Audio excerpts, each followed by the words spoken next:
Congressman Ryan Zinke argues the balloon could have been shot down safely in his home state, Montana. He also served as Interior Secretary under President Trump and adds, I'm up.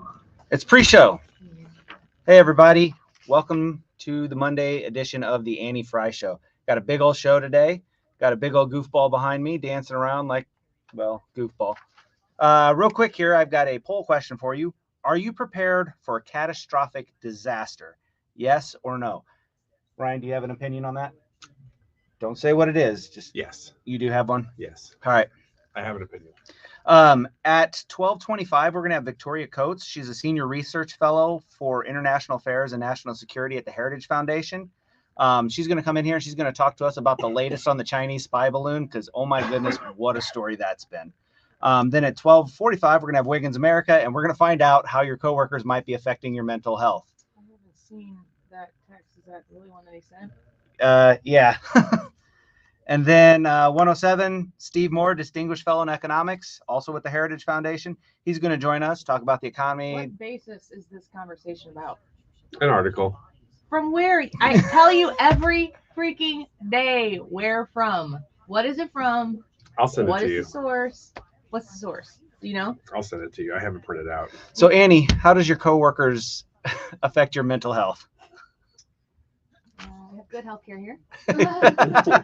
And it covers teletherapy. All right. And then at 1:25, we're going to have a special edition of Deroy Murdock. He's going to join us to talk about Biden's war on natural gas, which is going to be really exciting. So that's the show for today. Hope you guys stick around. Hope you guys enjoy it. We're going to put in a lot of hard work for you. That article is on Newsmax if you would like to read it ahead of time. And that's the pre-show, unless you got something you want to add. No? Good. All right. Okay. Yep. Tips and tricks for filling their Medicare prescriptions, like taking advantage of Walgreens 90-day refills to save them a trip, or using Refill by Scan, which is super easy and right on your phone. And for anybody worried about prescription costs, I say, hey, we got you with low-cost copays on many medications. Let's talk about making things easier. Walgreens is here. Fill your way and save at walgreens.com/Medicare. See pharmacists for restrictions and exclusions. Air Comfort Service, heating, cooling, and insulation. Weather. Gusty winds from the south, keeping our temperatures mild this afternoon, 59 degrees with more and more clouds taking over. It's cloudy tonight, some scattered light rain showers after midnight. And definitely rain showers, 45. That's it for the low. Tuesday, clouds, a few showers from time to time. Focus on the morning, windy and 52, a chilly 42 on Wednesday with periods of rain. This is 97.1 FM Talk Chief Meteorologist Dave Murray. With inflation on the rise, you may be charging more to your credit card. But be careful. That increased debt can cause your credit score to suffer. Don't get stuck with a low credit score and a mountain of high-interest credit card debt. Call Golden Oak Lending now. Refinance with our low rates to wipe out your high-interest credit card debt and put extra cash in your pocket. Call 314-567-GOLD. Golden Oak Lending, showing my blue.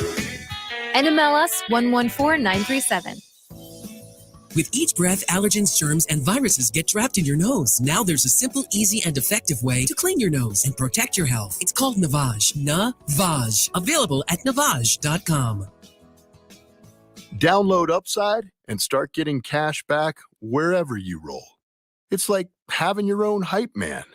Get an average of 17% cash back at restaurants. Oh, it's dinner time. Average of 13% on groceries. Get those groceries. 10 cents per gallon average cash back on gas. It's go time. Plus, cash back at participating convenience stores too. Stacks on stacks. Users can earn hundreds of dollars a year, 3 times more than other apps. Upside, show me that money. All right, we get it. It's easy. Just sign up for the free Upside app and start getting cash back for doing you. Download the free Upside app and use promo code DOYOU for an extra $10 cash back on your first purchase of $10 or more. That's promo code DOYOU for an extra $10 on the free Upside app. Get cash back for doing you with the free app from Upside. The choice of a lawyer is an important decision and should not be based solely on advertisements. At Underlaw, we're looking for brave clients who've been injured and are ready to stand beside us in our fight to improve the safety of our community. Call Underlaw Personal Injury Lawyers at 314 or 6189 million. That is exactly what I needed to hear. Thank God someone here knows what they're talking about. That's us. That's right. Gotta love this American ride. All right, you need to take the time and get the full picture. Come on, turn the radio on. It's Saturday and I won't be long. Don't get me wrong, I love the ladies. I mean, they rev my engine, but they don't belong in the newsroom. It is Anchor Man, not Anchor Lady. What do you want from me? I'm not America's sweetheart. Goodness sake, kid. Keep your voice down. Your father's listening to the radio. I'm not America's sweetheart. This is the Annie Frey Show. The military gauged the different risks and the different benefits of different approaches, made the decisions that they did, brought this thing down without incident. Right, but the presumption has got to be that the Chinese were able to gather intelligence hovering over the United States for day after day, especially over some of these sensitive sites. I'm sure there's a similar presumption about what spy satellites do. That is well outside of my lane. I'm just glad that nobody was hurt as this thing came down. So Pete Buttigieg getting asked the tough questions there by Jake Tapper. And, you know, he doesn't have the answers. I don't know if you can expect the Secretary of Transportation to know about these types of things, but I bet you want to know more about what this Chinese spy balloon was doing over the country and why we were okay with letting it fly across the entire country. Pretty ridiculous, isn't it? Happy Monday. Welcome back to the Annie Frey Show. Hope you're enjoying your afternoon. Good news, it is the afternoon, 12:07 here in St. Louis. And we've got a really good show for you today. Victoria Coates is going to join us after this segment. So you want to stay put right here. She is a senior research fellow for international affairs and national security with the Heritage Foundation, but she's also a former National Security Council special assistant to the president. And we are going to talk to her about what is it that we know now. Last week on Friday, we spoke with Dakota Wood, and he answered a lot of questions, and a lot of the answers of the questions asked to him, it bred a lot more questions that we still do not have all the answers to. Fox News just put out an alert here just like minutes ago, 15 minutes ago, not even. The United States is taking the remains of the China spy flight that was shot down by the United States over the Atlantic Ocean this past weekend. Those are headed to an FBI processing lab in Quantico, Virginia, according to a senior U.S. government official and Fox News. The balloon remnants are set to be analyzed in the coming days. Possible Chinese spy balloon debris has been spotted on the coast of South Carolina, and police are asking area residents to report other possible sightings. So now that we have shot this down, we've waited for it to clear the entire country, and we took it down. Now we've collected it. Now it's going to Quantico. Victoria Coates is going to react to this when we come back. So, of course, I have a ton of questions. You have a ton of questions. We will get as many of those into that conversation with an expert, because mostly what you and I can sit here is sit barstool to barstool and go, what in the world is this administration doing? Do you think about the timing of something like this? I think one of the main questions that I have had, which I asked Dakota on Friday, and he kind of agreed with the questioning of the scenario, is, was this supposed to be public? Was this just a slow roll of the Chinese saying, all right, United States, your move. What are you going to do about it? Was this them? Were we never supposed to know that this existed? What were they collecting? How many different places of national security interest did they fly right over? What information were they collecting? What was the purpose of the balloon in the first place? How frequently do they use this technology? Again, a million questions. We have to ask these questions out loud because, of course, if we don't, there's going to be no major pressure to the president of the United States to answer these questions. And the rare occasion that he does come out to speak to the press, which, by the way, remember, I know it doesn't really always resemble this, but the press is your representation in the room in the face of the greatest power on the face of the earth. And in the United States, the press there to represent you and advocate for unequivocal truth. I know, don't spit your drink out all over your steering wheel right now. The idea that the press is there and they're supposed to be pushing the administration, the president himself, on these particular issues is what makes this place special. You do deserve answers to your questions. You do have a right to know what is going on in this country, whether or not you are safe, whether or not the people who are at the helm, who are there to make decisions to protect you and your family, whether or not they're capable of doing it. They do need to answer your questions. But for me, the biggest question of all is, do we have the people in place when given that opportunity to ask those questions who will effectively be able to get answers and truth? We have some who are willing to go into that situation to ask those questions, but in our politically weighted climate, those people are, oh, that's just Fox News being Fox News again. I mean, it was the same thing when Trump was in office. It was Jim Acosta being Jim Acosta. The difference is that Acosta was surrounded by a bunch of other people who would piggyback off of his willingness to lead the charge, the noble, righteously indignant charge against Donald Trump, or whatever they thought that they were doing. Peter Doocy at Fox News, of course, pushing Karine Jean-Pierre on any given day. Also kind of doing the same thing, but there's not a whole lot of anybody behind him going, yeah, what he said, I'd like to know more. The pressure is at a minimum for this administration to advocate for, to respond with truth, to be accountable to truth and those who seek it. You know, the latest example of how we know exactly that to be true, it's because we spent the entire weekend politically bickering back and forth about when Trump was in office. Are you kidding me? How dumb are we? To sit here and acknowledge in the moment when we are picking out this balloon and the contents of it from the Atlantic Ocean. This thing went from sea to shining sea, folks. We are picking it out of the ocean and we're fighting over not whether Donald Trump did it. I mean, it turns out they're lying, which is just utterly shocking that they would lie and suggest Donald Trump did this too. It's the argument is never this is okay. The argument is if it's bad, just know that Donald Trump is involved too. And then everybody just squirrel looks over, I guess, to the right, and Donald Trump is sitting there and they're blaming him. And he's going, what? What did I do?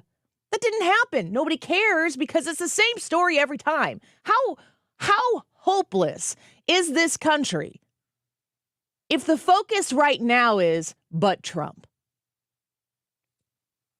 The remnants of a Chinese spy balloon being plucked out of the Atlantic Ocean, which for all intents and purposes is only a story because some patriots in Montana were like, hey, what the French fry is that thing up in the sky right now? What is that flying over these sensitive areas? Becomes a national story. Do you trust this administration to be able to handle these situations? I mean, imagine the context and body of information that you and I don't know, and we shouldn't know, because if you and I know the secrets or the intel that those people know, that we have to entrust our elected officials who we put into office to represent us to be able to be in the room, seek and advise based on the wisdom of the bureaucrats that sit and help make these decisions. Think about the things that we don't know that go on any given day. Some Montanans are out there going, balloon, what is going on? So then the entire country knows. Then guess what? You have to react in a way because the world knows. Then the president says this. Briefed on the balloon. I order the Pentagon to shoot it down on Wednesday as soon as possible. They decided without doing damage to anyone on the ground. They decided that the best time to do that was as it got over water outside within the 12-mile limit. It successfully took it down, and I want to compliment our aviators who did it, and we'll have more to report on this a little later.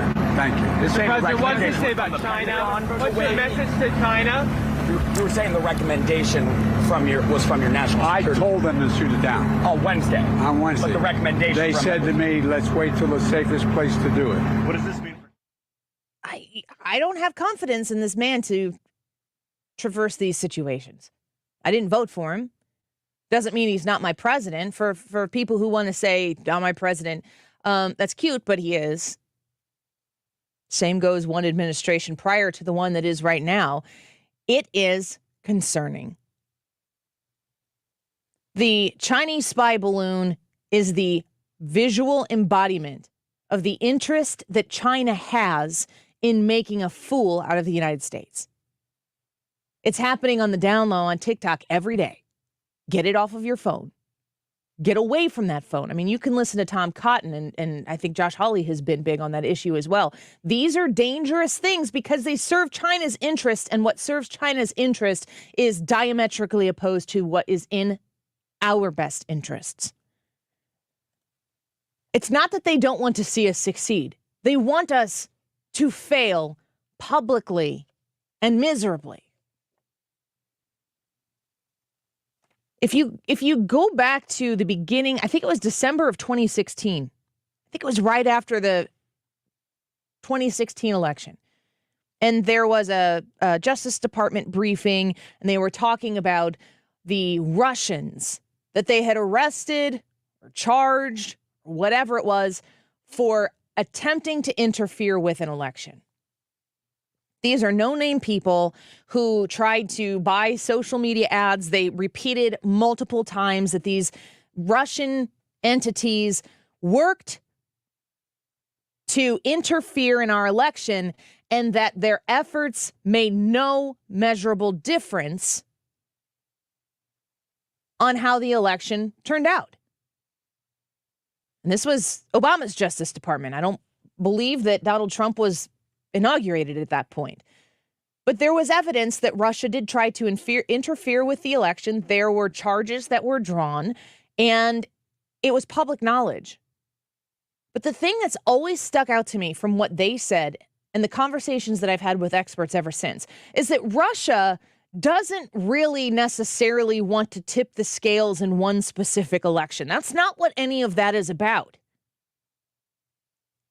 They want you to question democracy. They want you to question the entire foundation that this city on a shining hill thing in the West that we so proudly stand tall and champion. They want to make a fool out of that. They want us to eat our own. They want to sow discord among us so that we don't believe in our system. Now, that was a successful endeavor. Working to get inside to try to create a situation where we destroy ourselves. When I see Chinese spy balloon going across the United States, and the automatic knee-jerk reaction is, but what about Trump? If I put my hands up in the air and go, we are screwed. It's not a good place to be. On the other hand, I look around and see people in my social media feeds talking about this, or, on Twitter. I don't know as many people on Twitter personally as I do on maybe like a Facebook. But people are not okay with the passive nature that the administration took on this. And it even is evident in the idea that there was very little lead from President Trump. He did not assess this situation in front of the American people with confidence, with the idea that he was going to position the United States as the leader, the chosen, voted for, elected president of the United States, that he was going to go in front of the world and say, this is what America thinks about this, and this is what we're going to do. Leadership and ownership. That's not what this administration is doing. Tomorrow they will give the State of the Union. Tomorrow he will deliver his assessment of the condition of our country. And I want you to think about this now before he gives his, 90-minute speech or whatever it might be. Good luck to him. Before he puts the words out there that are purposely, carefully, meticulously selected for him to speak on the Capitol, in front of all of Congress and the Supreme Court and the Joint Chiefs. What a magnificent visual that is to take in as an American. Before he puts those words out there for you to consume, for me to consume, for us all to react to, I want you to think about how you feel about this country right now. I want you to think about the different areas of your life, how they have developed over the last, I'm going to say, 5 years. We've had different administrations with very different philosophies. There's a ton of political drama that clouds over all of it. But I want you to think about your ability to provide for yourself. I want you to think about your freedoms that are yours, given to you by God, and how people who have been put in charge feel as though they can manage those freedoms. I want you to think about your ability to enjoy life because you're working hard and you've gotten ahead. I want you to feel and think about how safe you feel in your suburb or in your town or in your city or on your rural farm. I want you to think about how safe you feel in this country. I want you to think about your kids. I want you to think about your grandkids. And I want to ask you what your State of the Union is. And then we will hear what President Biden has to say tomorrow night. We will all react to it. Last year, he gave a bunch of little anecdotes that turned into we need to support the police. And the left was like, what the heck is he saying? Who knows what the president is going to say tomorrow night? But what you think about the State of the Union matters right now. And then compare notes and see what the man who was elected to represent you in the highest office in the land, remember the whole we the people thing, you are still more important. See if he sees this country the way you do, or if he's out of touch, or if he's going to ask you for more than he's already asked you so far. I'd love to hear what you think about it. Come to the Annie Frey YouTube channel and leave your comments there. Maybe I'll get to some of them here in a minute. Victoria Coates, Senior Research Fellow for International Affairs and National Security and former National Security Council Special Assistant to the President, on the Chinese spy balloon when we come back. Hey, are you ready for this? Are you hanging on the edge of your seat? You're listening to The Annie Frey Show. Find the podcast, on-demand audio, and more at 971talk.com/Annie. Another one bites the dust, and another one gone, and another one gone. Another one bites the dust. Yeah. Hi, this is Brian with Velocity Home Buyers, and I buy houses cash. If you own a house and want to sell it fast at a fair price, call me at 314-782-3333. I can pay cash and close in as little as 7 days. I buy houses in any condition and any price range in the St. Louis area. I'm a private real estate investor who buys several houses a month, and I want to buy more. I buy inherited houses, divorce houses, behind in payment houses. I even buy my tenant won't pay me the rent houses. Do you own a house that needs updating, but you don't have the time or money for it? Great, because I love buying outdated houses. I buy vacant houses, job relocation houses, and foreclosure houses.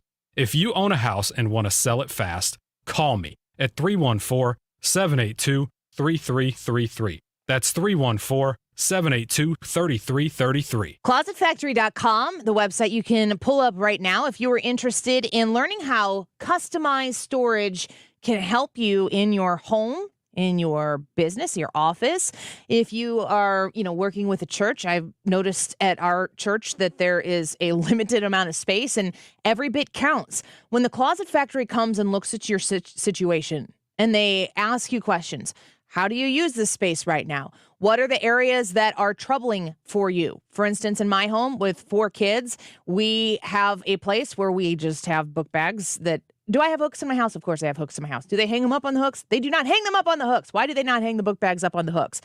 They need a place where they can go, where they can fit along with their coats and their shoes and everything. I had the Closet Factory come out to my house and tell me how they can help me. I cannot wait for this project to be finished so that I can show you pictures of it. The Closet Factory is there for your individual needs. No project is like another. It's customized to you, and it's a local St. Louis business. 314-961-4300. Find them online at closetfactory.com. Have you been lied to by Washington politicians and the Wall Street propaganda machine? Hi, this is best-selling author Don Chamberlain from right here in Greater St. Louis, and I want to give you a copy of my new book, Crash Proof Wealth, because according to Time magazine, Wall Street's retirement plans in 401ks and IRAs have failed millions of Americans. After seeing the last market crash over 39%, I had enough. There may be a way to grow your money when the market goes up, potentially double digits in good years, reduce taxes, and have my principal protected if the market declines again. Call Chamberlain Group now to get my free book and talk to me personally to discover the strategy to get potential double-digit growth during good years and never lose principal if the market declines again. Call 1-800-807-3838 to discover this asset, and I'll even cover shipping and handling. No credit card required. Call 1-800-807-3838. That's 1-800-807-3838. Again, 1-800-807-3838. The State of the Union is Tuesday night, and you can hear the whole thing right here on 97.1. It all happens live at 8 o'clock our time. The State of the Union, live from Capitol Hill this Tuesday night on 97.1 FM Talk.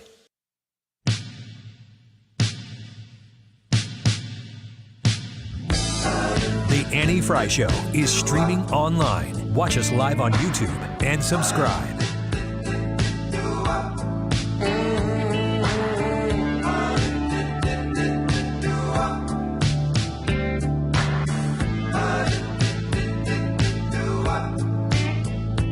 We are receiving a reaction from Beijing in a very strongly worded statement.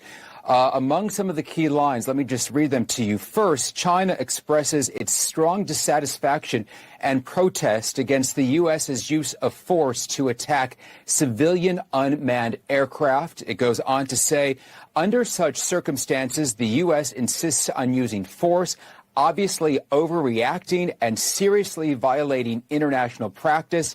It goes on to say China will resolutely safeguard the legitimate rights and interests of relevant companies while reserving the right to make further necessary reaction. So China now responding to the United States shooting down the balloon, suggesting that the United States is overreacting and seriously violating international practice. Excuse me, what?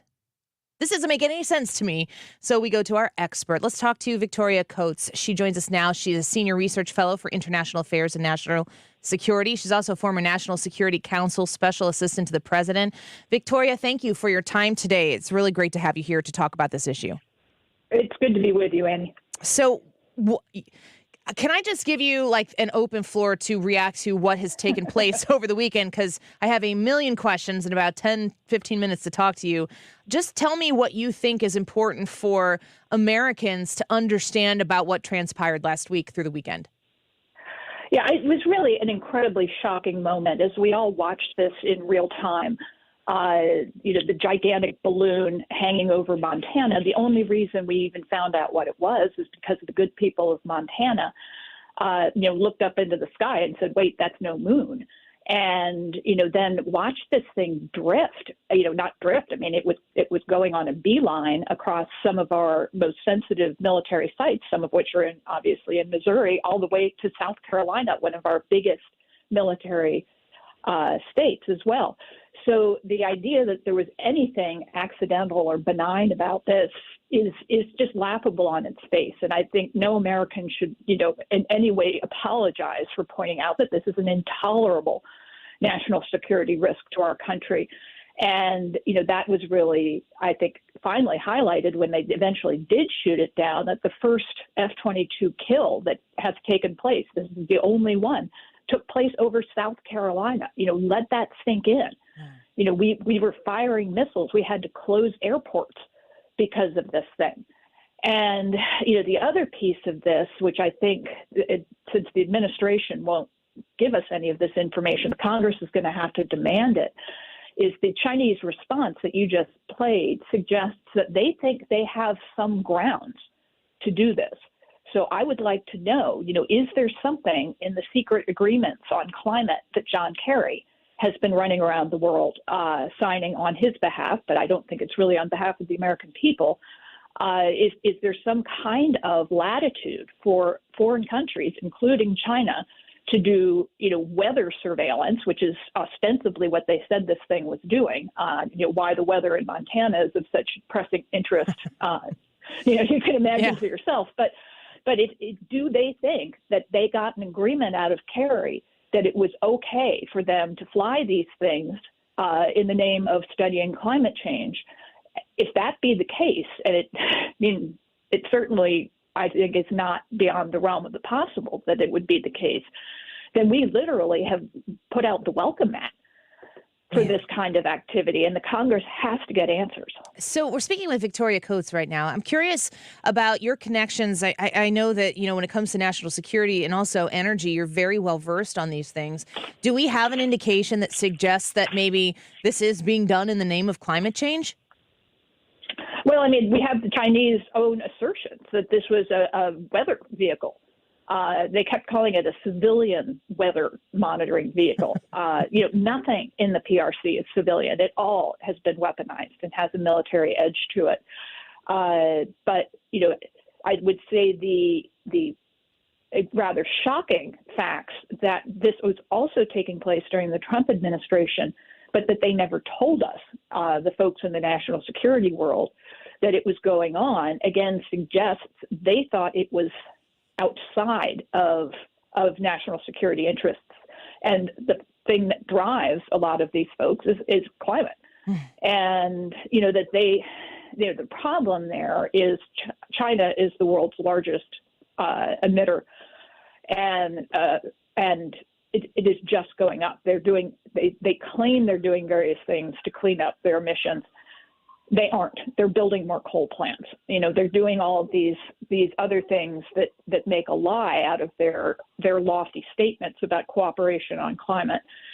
So, the folks that prioritize climate over all other things, and it's not that I don't like the climate. I think we've done a lot to improve it. I think we can do more, but not by shackling ourselves to the communist Chinese, who are trying to dominate the climate space, particularly in terms of things like solar panels and electric vehicle batteries, in order to control us. They don't see it as something they're doing for the good of humanity. They see it as something they're doing for their own good.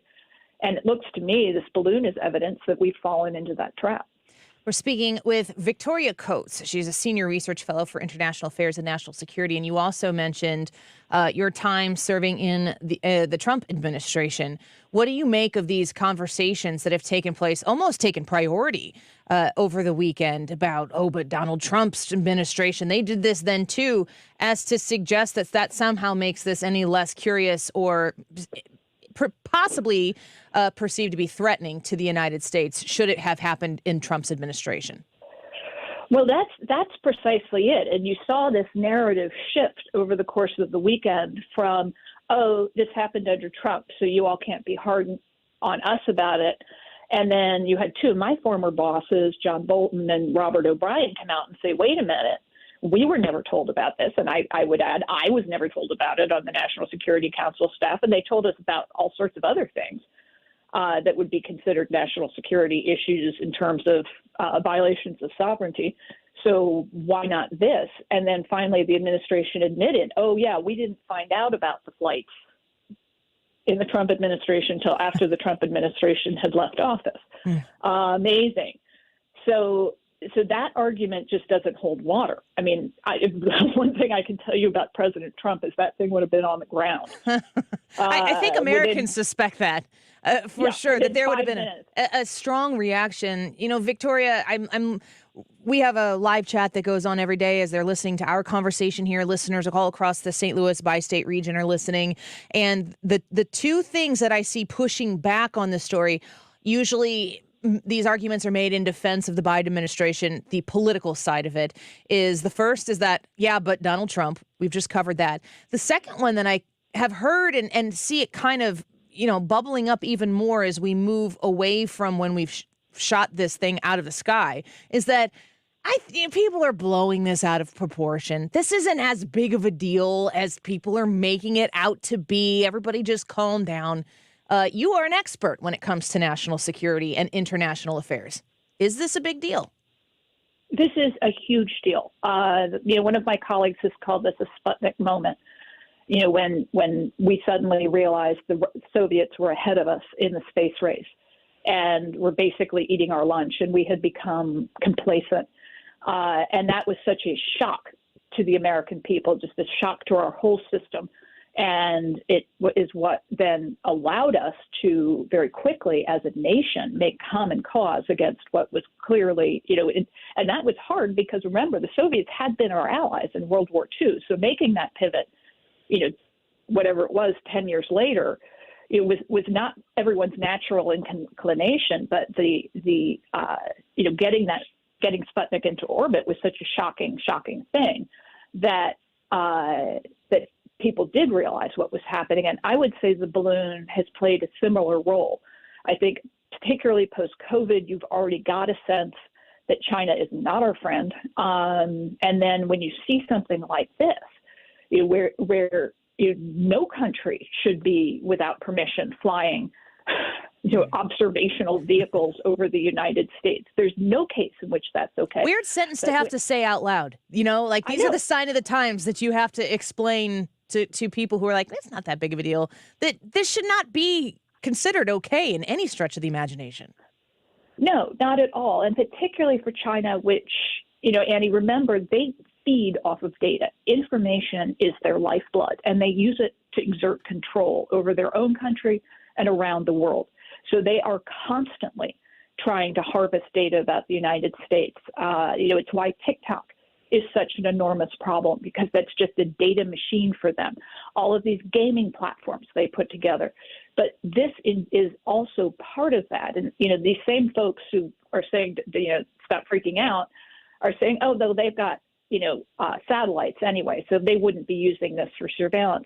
Absolutely not. They love it all. They want low tech, they want high tech, they want redundant systems, they want multi-layered systems, so they can get all of the delicious data back to Beijing.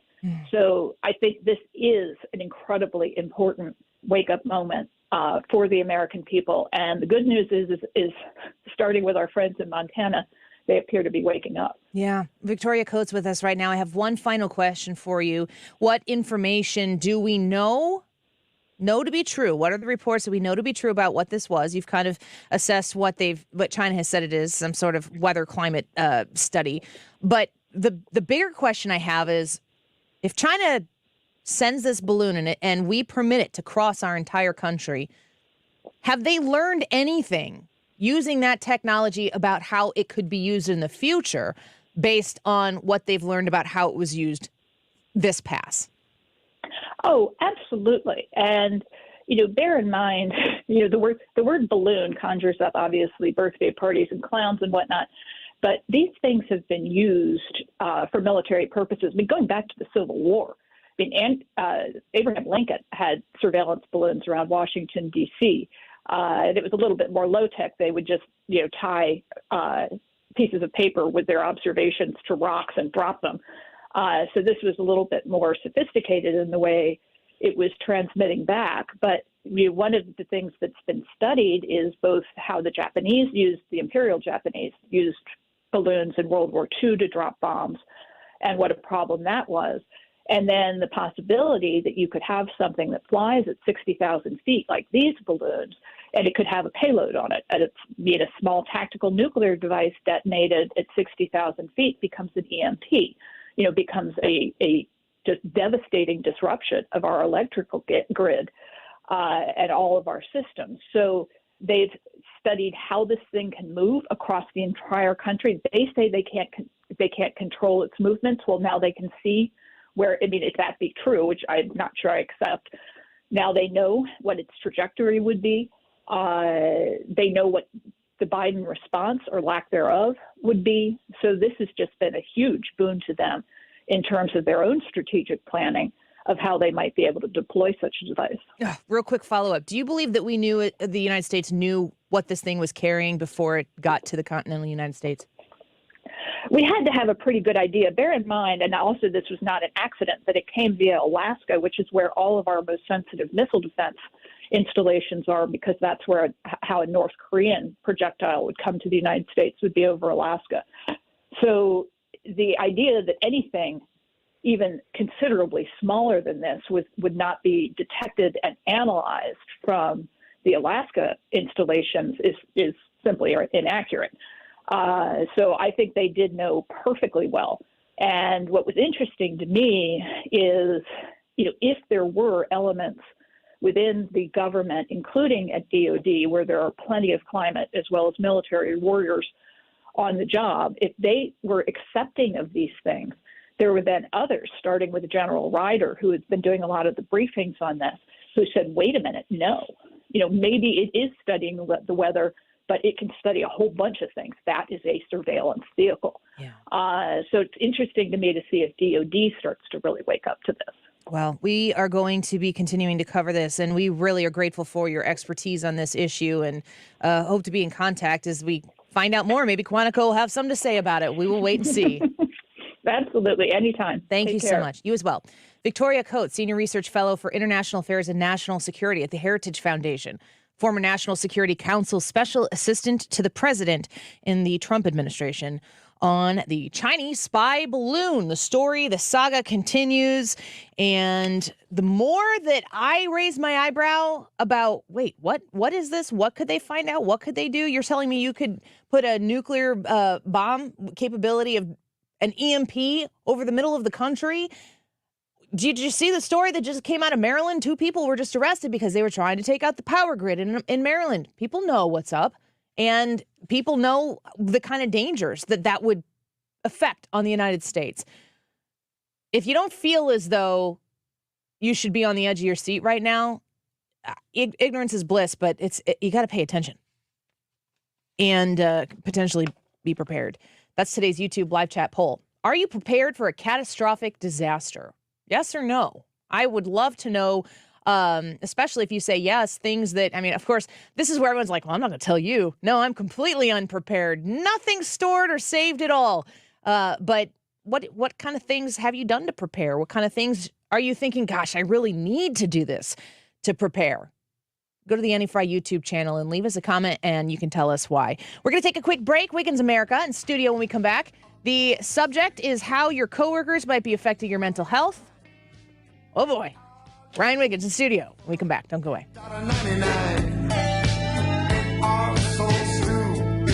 This is the Annie Frey Show.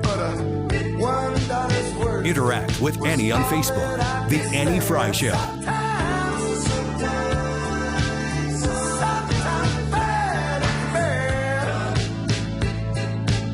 What you've heard about probiotics is probably wrong. I eat yogurt, so I don't need to take a probiotic. Probiotics? They don't really work. It's time to learn the truth about probiotics and join the Align Healthy Gut Team Up. Align has probiotics to naturally help relieve occasional bloating, gas, and abdominal discomfort. Try Align probiotics for a month and see how great a healthy gut can feel. Get $2 off your first month of Align at alignprobiotics.com. As a Walgreens pharmacist, I talk with people all the time about little tips and tricks for filling their Medicare prescriptions, like taking advantage of Walgreens 90-day refills to save them a trip, or using Refill by Scan, which is super easy and right on your phone. And for anybody worried about prescription costs, I say, hey, we got you. with low-cost copays on many medications. Let's talk about making things easier. Walgreens is here. Fill your way and save at walgreens.com/Medicare. See pharmacists for restrictions and exclusions. Hey, this is Wiggins. I'm very thankful that I get to talk about Andrea's steak sauce. It's one of my favorite products, and I get to sort of bring that to you. It's something I grew up on, eating it on every protein in the Wiggins household growing up, pretty much. My dad was a grill master, and Andrea's was always there for everything that we were eating. So when you grow up on a taste like that, you become very accustomed to it. When you eat other things, you go, oh, other things may not be as good as this. We're kind of blessed in St. Louis to have had Andrea's steak sauce. Now, the steak sauce has been in existence since 1978, but they started selling it publicly in the early 80s and bottling it there at the bottling facility here in this area, Fairview Heights, Illinois. And it's been world-renowned ever since. The White House orders a case every single year over all administrations, so either the cook has loved it for that long or there's been multiple cooks who all realized how great it is. Get a bottle because it is local to us and world famous. If you've never tried it, now's the time. Go to Dierberg's or Schnucks. They've always got it. Little boutique stores always have it too because it's so unique, and it is very, very much a St. Louis institution. That's Andrea's Steak Sauce. Pick it up at the restaurant in Fairview Heights, O'Fallon, Illinois, or at andreas.com.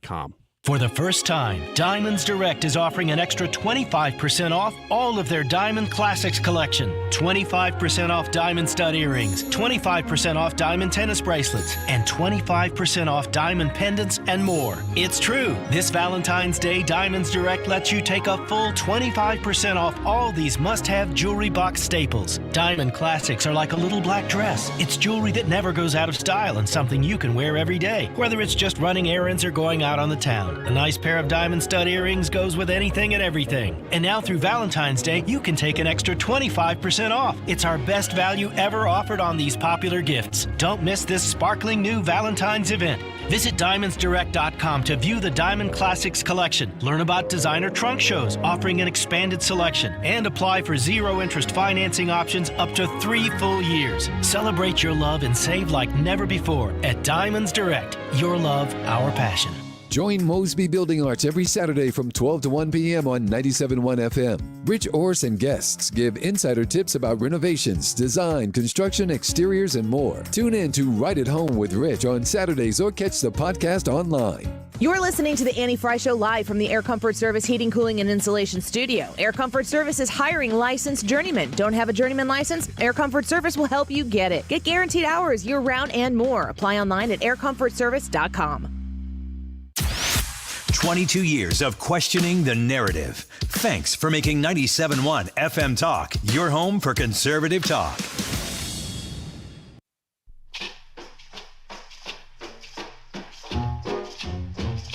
You're listening to The Annie Frey Show.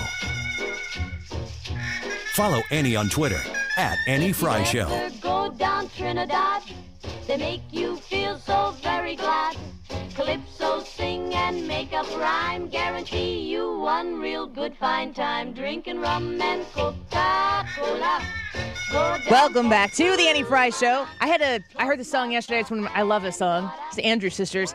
And I was listening to it with my husband. I'm like, because it's on the 40s jazz, whatever, old standards, classics on Sirius. And you listen to some of these songs and you're like, I don't know that you can play this. And I'm like, but Sirius is playing it. Can I play it on the air? So it's basically about people in Trinidad during the war welcoming American men who are very nice to them. Oh, really? Drinking Coca-Cola. Rum and Coca-Cola. Rum and Coca-Cola. Anyway. Wow. I was listening to the Andrews Sisters yesterday as well. Yeah, I walked out of church and one of the guys singing that song out of church? No, we weren't singing it. When we walked out of church. What kind of church do you go to, Brad? We're Baptist. We like to party. Do you? The kind of dance? Wait. Yeah. What kind of Baptist? That would be Free Will Baptist? No. One of the guys was listening to some classic music. Yeah, exactly. Classic music in his car, and so I just thought I would, being myself, I would turn up some Glenn Miller Band in my... And then I was like, oh, we could listen to Andrews Sister, and I pulled it up on Apple iTunes. I love it. And listen to some Andrews Sisters. I love it. Let's do Wiggins America.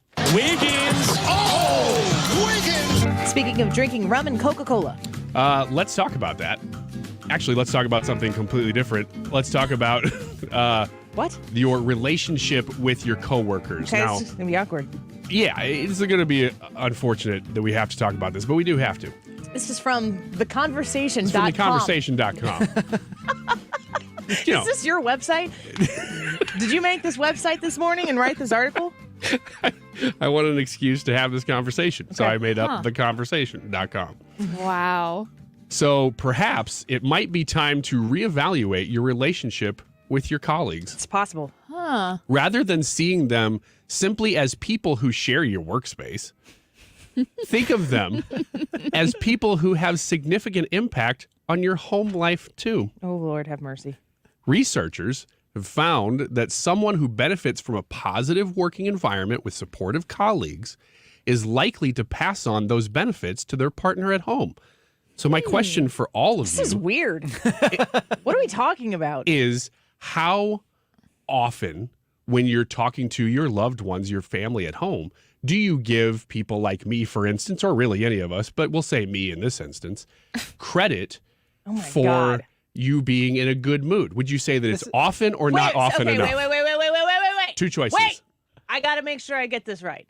You want to know how often I come home from work, talk to Jared, and vocalize that I'm in a good mood because of Ryan Wiggins? Well, I bet you I can again, guess. that we're just using hypotheticals here because it doesn't have to just be me. But in this instance, yes, it would be me.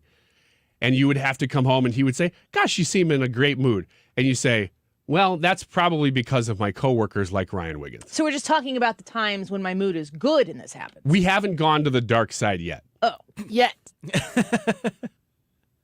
Would you say, and among those two choices, often that you give me credit or not often enough? Which one of those two? Do you know how this conversation is going to go before you start, and you just want me to say it out loud, or what? Or is this I honest don't have inquiry? any idea. You are a free will person, and you can choose to say whatever you want to say. I'm asking an honest question. I also already knew that. You're talking about then you were predestining that I was going to say that. No, I'm confused. There's no predestination. I single predestination here for the nerds in the back, but I'm talking to you, Dad. You heard me. He did hear me. Brad, why don't you take this one? Why don't I How often take do you it? go home and tell Terry? Because it's not just for Annie. Why you go home, you're in a great mood, and Terry goes, "Ryan Wiggins again today." Let's see. I think I can actually quantify this with a number. The answer is 0. No kidding. So not often enough. Is your Yeah, answer. not often. Like, and I don't like how you. you. Yeah, I don't like how you phrase that either. It's like there's a wrong answer. There's often or not often enough. As in, you should be doing it more often. I can answer that question since you're flipping it on me. How often you go home and tell your wife you're in a great mood because of Ryan Wiggins? No. That is silly. Now you're just talking crazy talk. I come home sometimes and I just got a little pep in my step. My wife's like, "What's up with you, Ryan? You seem to have a little pep in your step." And I say, "Yeah, you know what it is? It's my coworkers. They were in a good mood today. We had a good show." And she'll say, "That is a terrific thing that you just told me. I'm in a better mood now because of it too." And that's the article gets into that it really is reciprocal. That not only can it be your coworkers making you have a better home life, but if your home life's good, you can have a better work life too. I gave my husband the beautiful birthday card that Brad and his wife together created. What's and this? he was really grateful for it. I saw that. He sent me a picture. He said, "Thank you for the beautiful card." Took me longer than it should have to get it. I looked at my wife when that happened. I said, "You know what? I think Annie and I are the same person." It just happened. Because that would be what I would do. Is I would open up my bag and I'd be like, "Oh, Every this day, is for you." Every day I get here and open up my bag and I see that card. I'm like, "God, dang it. Why'd you give this to me? You should have mailed it like around the world. It would have gotten to Jared But faster." it's all right. I get it. I I'm understand. sorry. Wait. No, you're all right. When I was understand. his birthday? We talked about it on the air 2 Tuesdays ago. So 2 weeks you've had that card in your bag. I don't know. No, not quite. Too long. It's the kind of thing that sounds like it could really strain a relationship at home, There are no strained relationships. at which home. then I hope that you wouldn't bring back into work. Because the article does talk Wouldn't about. it be really awful if Jared and I did have a strained relationship right now, and you were calling that out on the air, but you didn't know? It would be terrible. Mm-hmm. It would be awful. But we don't joke on this show about that kind of stuff. No, we don't, which is why you should check first. We don't have a strained relationship. We're good. So you don't feel He's too looking a little uncomfortable. uncomfortable. I landed the blow the way I needed to. You're off the hook. Ryan looks like he's got that cold sweat going down his back. Hannah, you go home from work and you can't stop talking about how good of a mood you are because you work with Ryan Wiggins? Can't say that I do that. No. You know what? Broaden it out then. I'm not selfish. Broaden it out to Brad and Annie. Sometimes in a good mood because something good happened at work, but or we have a good show. Mm-hmm. Yeah, I mean, it feels good to have a good show, and that does translate to my home life. But I'm not giving credit to solely one person.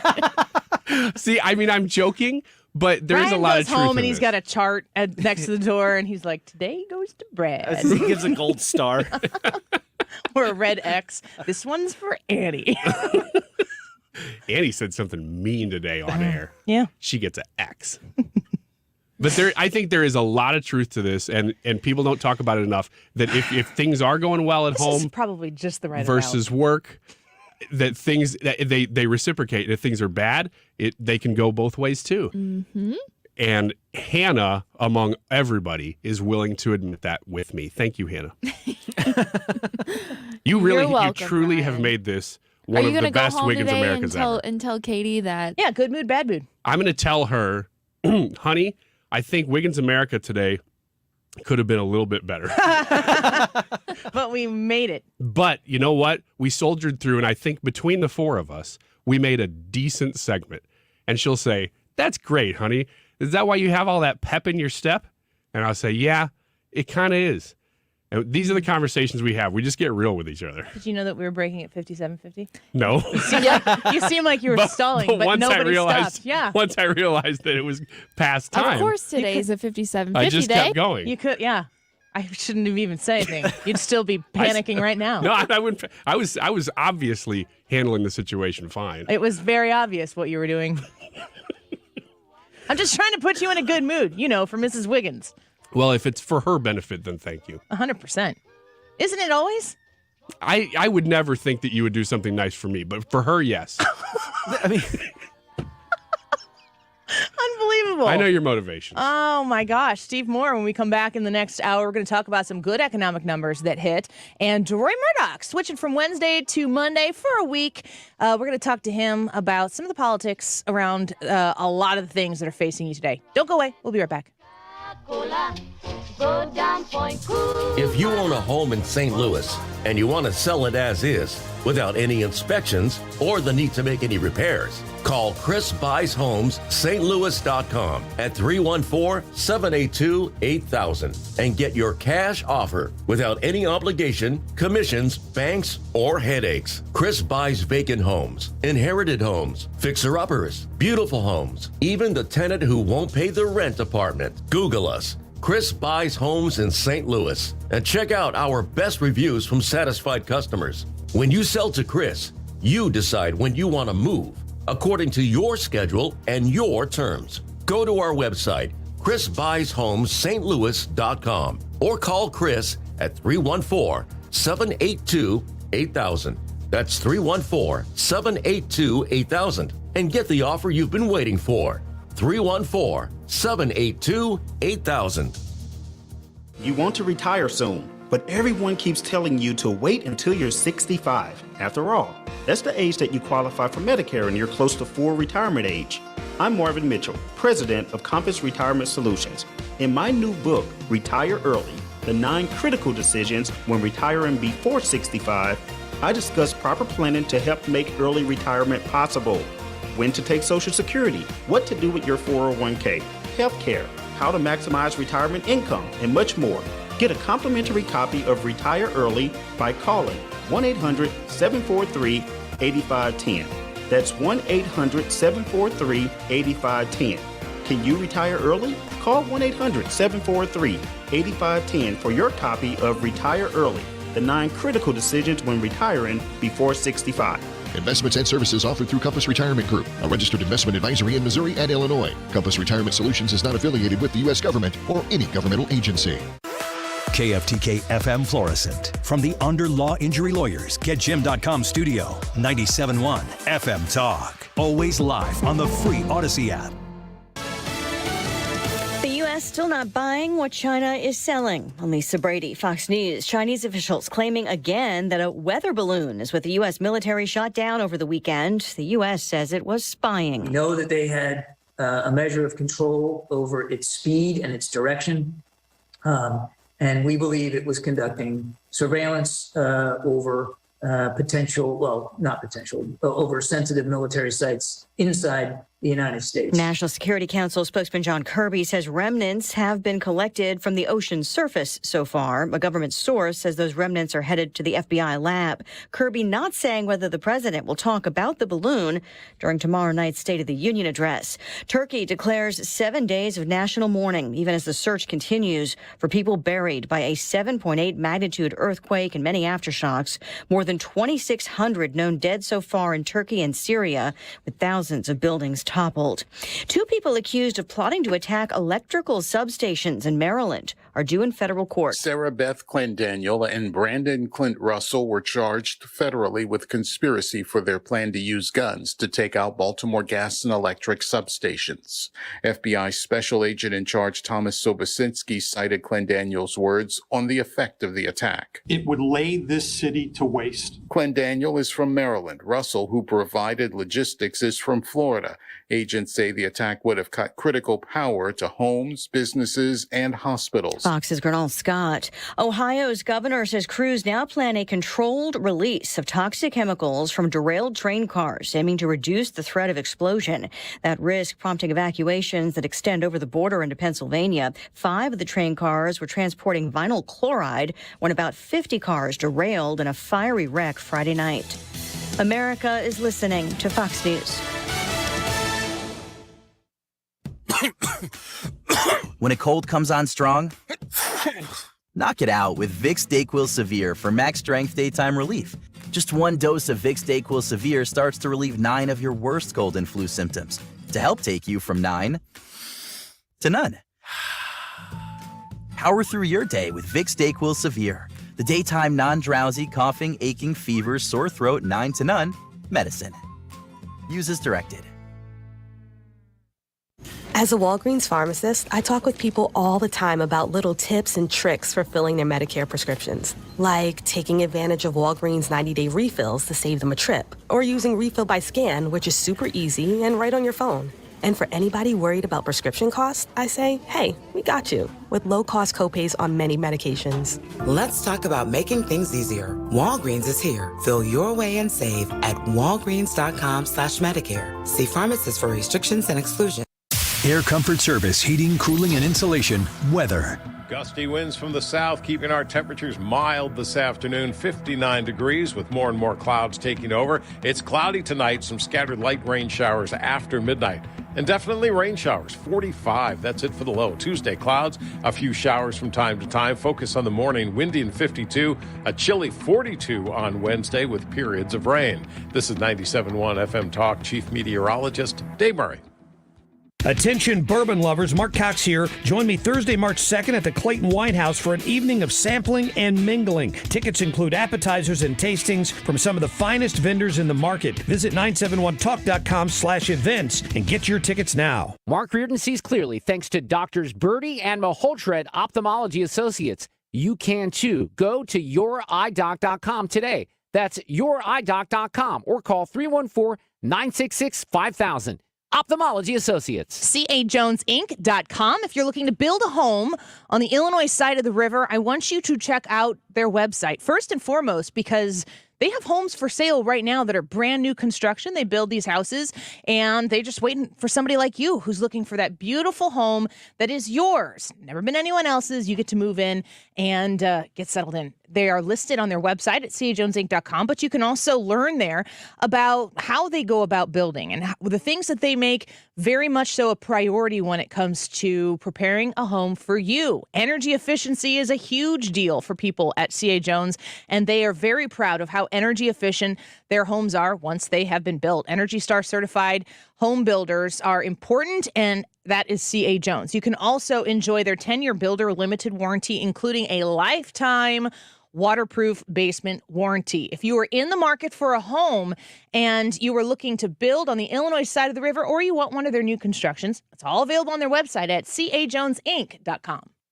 To have a roof over your head, a nice roof over your head, is very important. That's Rick talking about his experience with Rhino Shield ceramic coating. We got Rhino Shield 18 years ago, and they're very cooperative on getting us the right paint. They're in and out and done in no time. Once it was finished, looked great. We were very happy with it. The main reason Rick called Rhino Shield is because it's backed by a 25-year transferable warranty. We've watched a lot of people get their house painted 3 or 4 times, and we haven't had to do any of it. I don't know about you guys, but I don't want to have to paint it every 5-7 years. Take a tip from Rick and put down the paintbrush and call Rhino Shield for your free evaluation. 877-25-RHINO. 877-25-RHINO. Or visit 877-25rhino.com. We got Rhino Shield 18 years ago. Financially makes sense, especially if it's going to last like this did. Still looks great. Call now. 877-25-RHINO or 877-25rhino.com. Don't paint, don't Rhino, go Rhino Shield. Never paint your house again. Rhino Shield.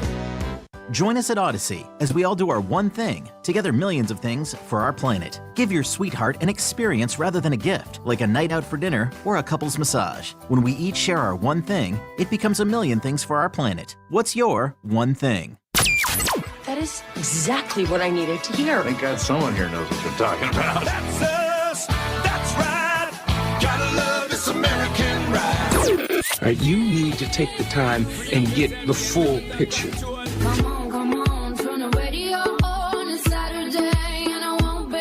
Don't get me wrong, I love the ladies. I mean, they rev my engine, but they don't belong in the newsroom. It is Anchor Man, not Anchor Lady. What do you want from me? I'm not America's sweetheart.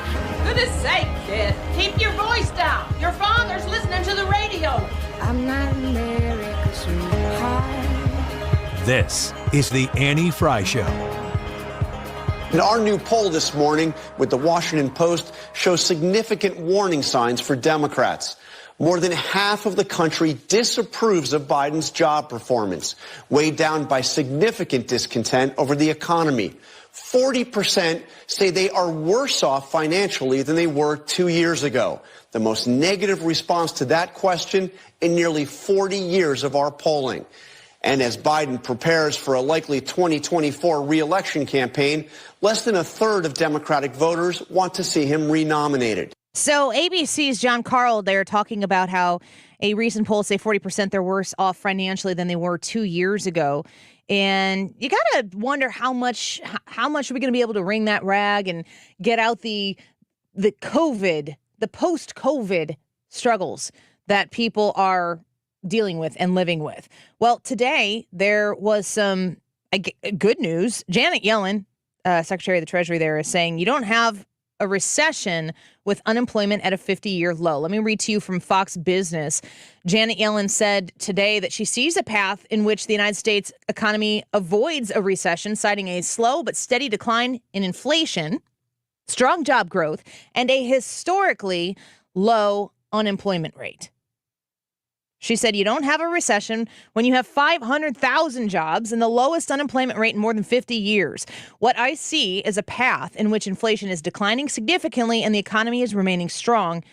And according to Fox Business, her comments came just a few days after the Labor Department reported that the United States economy unexpectedly added 517,000 jobs in January, well above the, get this, 185,000 that were forecasted by economists. The unemployment rate dropped to 3.4%, the lowest since 1969, marking the best month for job creation since July. And if you think back to, what was July of 2022, and you look back at the amount of jobs and working people who were out of work specifically because of the pandemic, they start adding them back. You expect these numbers to be good, to look good, historically compared to others when people have not been able to go to their jobs because they're place of work or whatever it might be is shut down or closed down or not even allowed to operate. The January numbers were forecasted to add 185,000 jobs, and the report is 517,000 jobs. Who are these forecasters? I think they're the same people who forecast people voting in elections. A little off there, but good numbers for the country. If these jobs are coming on at 517,000, well over the forecasted amount, what does that mean for the United States? Well, that's when we go to our expert, our friend and distinguished fellow in economics at the Heritage Foundation, Steve Moore. Steve, thanks for being on with us today. We appreciate you being here. Hi, Steve. Can you hear us okay? I'm ready. There you go. All right, Steve, thanks for joining us today on the Annie Frey Show. We appreciate you being here as usual. We've got this jobs report that says 517,000 jobs added in January, well over that 185,000 that were forecasted by economists. What can you tell us about these numbers? Well, it's pretty clear we have a very healthy jobs market right now, no question about it. And the jobs are out there for people who want them. So that's very good news for the economy. The problem is all of these other problems with the economy really hang over the economy like a big, dark thunderstorm cloud. So we have the massive increase in debt under Biden, $4.2 trillion added. We have wages are still not growing at the pace they should be. They continue to fall behind the inflation rate. So it is true the jobs are out there, but guess what, Annie? Every month the average worker is getting poorer because they can't keep up with the higher price of gas and food. And I just saw a story today on CNBC that more and more Americans have to go to the dollar store to buy their groceries. So people are struggling financially, in my opinion. And so I think we've got a real issue of whether or not people are actually getting ahead. And right now, I think they're treading water at best, don't you? I mean, people feel financially stressed out. Sure. And if they're able to make it work right now, they're probably seeing their savings dwindle. If you have to do an unexpected repair and you have to pull out some savings, things cost 20 and 30% more than they would have a few years ago just because of a whole host of issues. I do think that there's a lot of tension that exists for American consumers right now. Yeah, and I was just looking at the statistics, and this will be in our hotline tomorrow. I know you're a regular reader of our hotline, but we talk about how credit card debt is going through the roof right now. $1 trillion of credit card debt out there right now, $1 trillion, and people are falling further and further behind on their payments, and that's like the worst way, right, to borrow money is to bring up your credit card debt because those credit card companies are going to charge you, 30%. Yeah. It's 15, 20, 25, 30%. You're right. So that is a sign that people can't pay their bills. There was another report, by the way, Annie, that people are cashing out money from their 401k plans to pay their bills, which is another bad way to, because you pay a huge penalty if you take out money early from a 401k plan. So there's no question people are stressed out, and I'm very worried about our debt right now. It's just it is looming like it's like we're a freight train going over a cliff and nobody's stopping it. Yeah, it's difficult to watch, and you'd have to have people admit that it's a problem in order for them to actually assess a way to fix it. Exactly. Steve Moore with us right now, a distinguished fellow in economics at Heritage, author of GovZilla, How the Relentless Growth of Government is Devouring Our Economy and Our Freedom. President Biden is going to give a State of the Union tomorrow night. I'm curious what you want to hear him say, or maybe also what you expect to hear him say about the economy. Well, he's going to relapse. Say, look at my policies are working, and et cetera, et cetera. And I just don't think Americans see, the kind of chaos that's going on in the economy right now. And I don't think they kind of share this, this love for what's going on right now. People are very nervous. 70% of Americans say they think the economy is headed in the wrong direction. And I'm with them on that. I do think, notwithstanding a good jobs report, I do think the economy is in a really dangerous position. And we all know it's wrong. I don't know if you're a Democrat, Republican, whatever you are, you know that when we borrow $2 trillion a year, that is going to cause massive problems in the future for our country. Steve Moore with us right now. Before we let you go, here's some comments coming in on the YouTube channel, and people were talking about the people who are a part of these jobs being added. I'm wondering what you think about the workforce, the labor market as it is right now, the people who are coming back to work, the people who aren't coming back to work, and how that bears into the future of our economic situation. Well, remember, you and I have talked about this in many times in the weeks past, that we are still paying people a lot of money not to work. So I was talking to the head of the Bureau of Labor Statistics when those numbers came out last week, and he was telling me that, if we had the same labor force participation rate we had under Trump, we'd have about 5 million more people working today. So where is everybody? Why aren't they working? Well, one reason is, there are a lot of reasons, but the main reason, in my opinion, is people are getting paid all of these government benefits. I mean, the safety net has become a hammock for people. And I'm for a safety net. You're for a safety net, but you got to get back in the workforce. You've had people who haven't worked for 3 years now, Annie. One other quick thing before we go. I want to mention something that's really important, and it's a legislation that's coming up this week. And I wasn't even really aware of this until the last couple of weeks when this issue emerged. Did you know federal workers have, for 3 years now, have not been required to show up on the job? Yeah, this is all COVID emergency implications. It's unbelievable. Yeah. COVID ended a year and a half ago. We're paying people full time, and federal employees make $100,000 a year, and they're not showing up for work for 3 years. Yeah. Are you kidding me? I mean, that is outrageous. And the Democrats are going to vote against this. They're ripping off the taxpayer. We pay their salaries, Annie.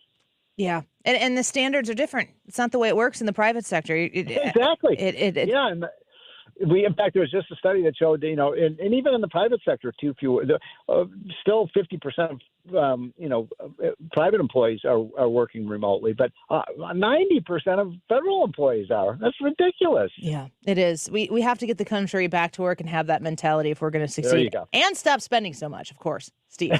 There you go. We appreciate it. It's not that tough. It's that simple. Steve Moore, thank you so much. You should be giving a rebuttal to the Trump speech tomorrow night. Let me at it. I might on YouTube to about 40 people. We'll see how it goes. Steve, thank you so much. We appreciate you. Bye, Annie. Bye-bye. You as well. Distinguished fellow in economics at Heritage Foundation, Steve Moore. One vote for Annie Frey to give the rebuttal to the State of the Union. Man, I'm giving rebuttals all day, every day. I don't have people voting for them. Annie, stop rebutting. Sorry, doing it again. I wanted to play this clip here, Brad, from Mike Rowe. Never in peacetime have so many able-bodied men affirmatively chosen to sit out. It's just never happened. Now, we can argue about what it means for the country or why it's happening. I've got theories, and other people do as well, but there's no denying the reality of the stat or its impact on the economy. The idea that able-bodied men are sitting out of work, we've talked about this before. We've also talked about Mike Rowe for president. What do you think about that, Brad? I'm not shocked. I think that we've beat up on, blue-collar people. Not like every 4 years, everybody gets up there and is like, I'm there for the blue-collar guy. But as a society as a whole, the view toward blue-collar jobs is a negative one. People don't look at that. Whenever kids go through school, the trade schools aren't pushed. They're like, you need to go to college. You need to get a degree. So we've pushed people away from those blue-collar jobs. But then the other thing that I think is really kind of an assault on this, and we're talking about men here, is that we've assaulted masculinity. And I think men are just getting depressed. They're getting beat up. They're feeling defeated, and they're going to take their energies where it's appreciated, or they're not going to participate at all. That's what men do whenever they get frustrated. They withdraw. Yeah.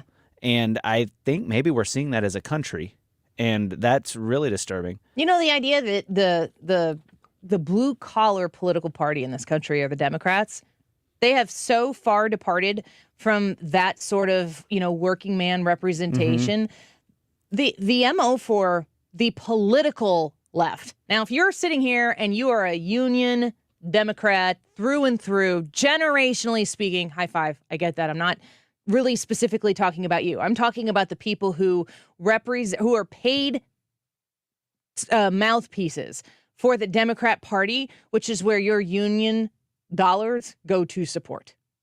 This is what, if you are a union Democrat, mm-hmm. and then you support the Democrat Party, the way it is right now, unless you're internally saying, I know my union supports the Democrat Party, but I'm still voting for Republican, or you're like one of the host of union members who reached out to me during the Trump years and saying, I love this man. This guy is absolutely my kind of president. The Democrat Party believes that they know what's best for you pretty much in any facet. And they are there to tell you how you should and will live your life, which is the opposite of the Democratic Party of yesterday, which is really that blue-collar party that was out there advocating for the working man or woman, right? The people who are making that middle-class living. And I'm not here to say that the Republican Party has swooped in adequately and covered the ground that the Democratic Party have left wide open. I think they need to do an infinitely better job at that. But if you are a generational Democrat because you believe that the Democrats are out there to fight for you because you identify yourself as, air quotes, little guy, working man, blue collar, look again. Think twice, because this Democratic Party is not out there working for the people with dirt under their fingernails. Yeah, and that's kind of the thing that's what Trump captured in 2016. He came in there and he looked around. He said, who are the people that are disaffected? And up until Donald Trump ran for office in 2016, the blue-collar workers. Now, it's important to understand that there's a difference between being pro-union and pro-union worker. And right now, the Democrat Party is very pro-union, but they're not necessarily pro-union worker. Because the union is fantastic at securing jobs for politicians. Not for the people who the union represents. Our friend Art says the same thing can be said for the GOP trying to litigate people's personal lives. Name me a place where the Republican Party is infiltrating the personal lives that exist politically or through the authority that they're given. Because if you're going to suggest that abortion is one of those, we have a foundational disagreement, which is whose lives they're infiltrating on and who is protecting what in that scenario. Name me a place. Because the Republican Party, that is an argument that could be made for the Republican Party 15 years ago. And at the same time that argument can be made about the Republican Party, Barack Obama was not for gay marriage. Times have changed. Things have changed. People have changed. Parties have changed. And boy, have we seen the Democratic Party change. We're going to take a quick break. We're going to talk a little bit about those Democrats. And according to Deroy Murdock, his headline on Newsmax.com, left gaslights right over war on gas. What's he talking about? How is there gaslighting going on? Deroy, our friend, normally on Wednesday, is going to drop by and pay us a Monday visit. Nothing wrong with that. When we come back, don't go away. Broken halos that used to shine. You're listening to The Annie Frey Show on St. Louis's home for conservative talk. Angels come down from the heavens just to help us on our way.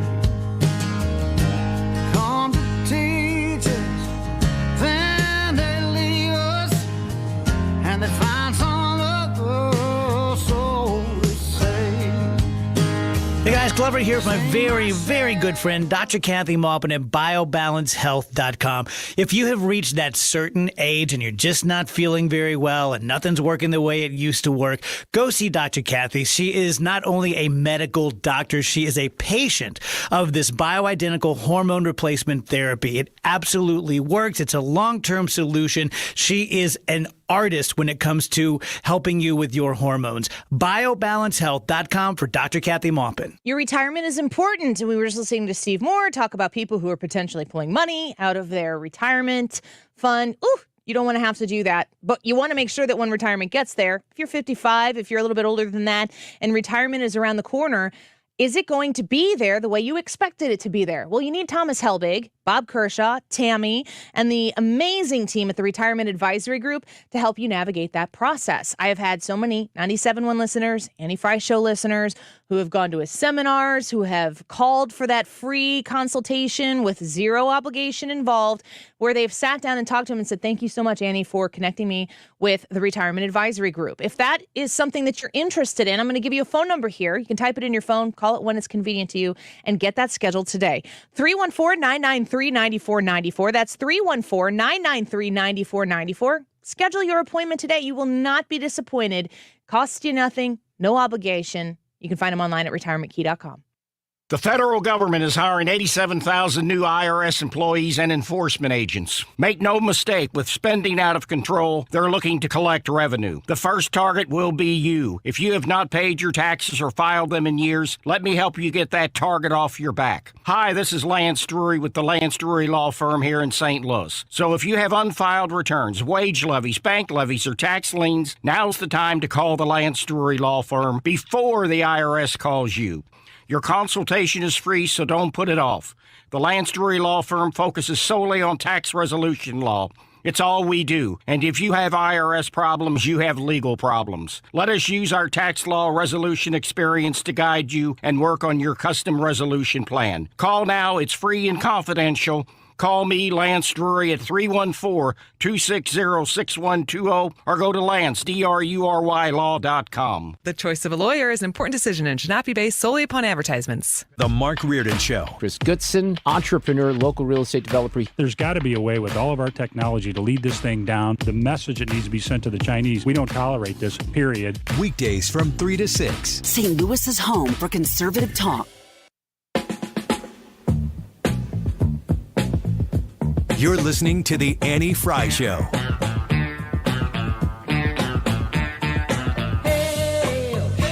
Find the podcast, on-demand audio, and more at 971talk.com/Annie.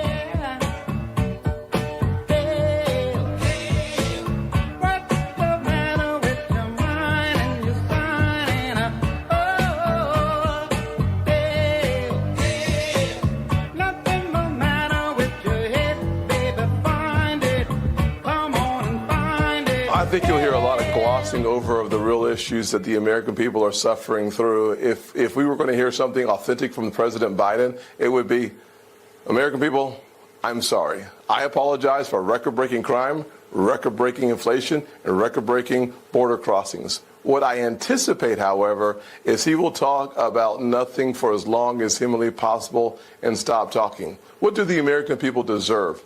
They deserve to be inspired. They deserve to be encouraged. Senator Tim Scott talking about his expectations, at least, for the State of the Union tomorrow night, when the president will tell us how's it going and how's he doing. Well, it'll be interesting to see how many of the successes he finds that he can champion, and if he sees any of the struggles that the average American, we just got done speaking with Steve Moore about the economy, and what your experience is and what my experience is. Listening to politicians do the politic thing can be incredibly frustrating, and the State of the Union on either side can be a glorious moment for the country. It can also be politically very frustrating. I want to get to our friend Deroy Murdock, who we normally have on Wednesdays, but we're moving him to Monday for this week, and we're excited to have him here. He's a nationally syndicated columnist and Fox News contributor. Deroy, thanks for being with us here today. We appreciate it. Annie, great to be with you. I've got some travel coming up on Wednesday, so thanks for accommodating me today. Of course. We are happy to do that. We wouldn't want to miss it. I want to ask you just, as far as the Democrats go and what you expect the left and specifically Joe Biden, who is the leader of that party, what do you expect to hear from him tomorrow night in the State of the Union? Oh, I imagine as presidents always do, he'll try to find something positive to say. He will be able to say that inflation has come down from peak of about 9.1. Now I think it's down about 6.5% or something like that. That's good. I mean, still way too high, still triple where it normally is, but it's not as bad as it was, back in the summer. I guess he'll point to that. He'll probably point to the stock market and say that it's down some but not terrible. I guess probably the best news is that compared to when he arrived, COVID-19 is almost completely in the rearview mirror. Most of us are not walking around with masks. You even see here in New York City, the vaccine mandate is going to go away. Vaccines will be voluntary for COVID vaccines will be voluntary for city workers. So he can point to that. But of course, he's going to gloss over a lot of terrible things, such as the fact that we don't have a southern border anymore. Looks like the northern border is disappearing as well. We're overrun with crime. We have a carjacking explosion. We've got increasing homicide rates in numerous cities. I know your city, St. Louis, my city, New York, we've got huge crime problems. Yeah.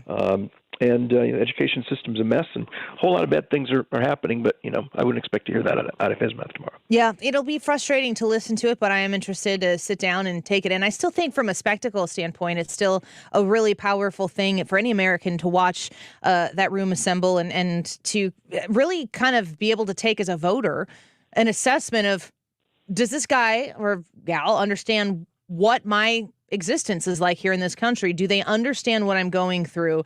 And are my priorities their priorities? I'm wondering, Deroy, how much you expect to hear about climate and energy and gas stoves.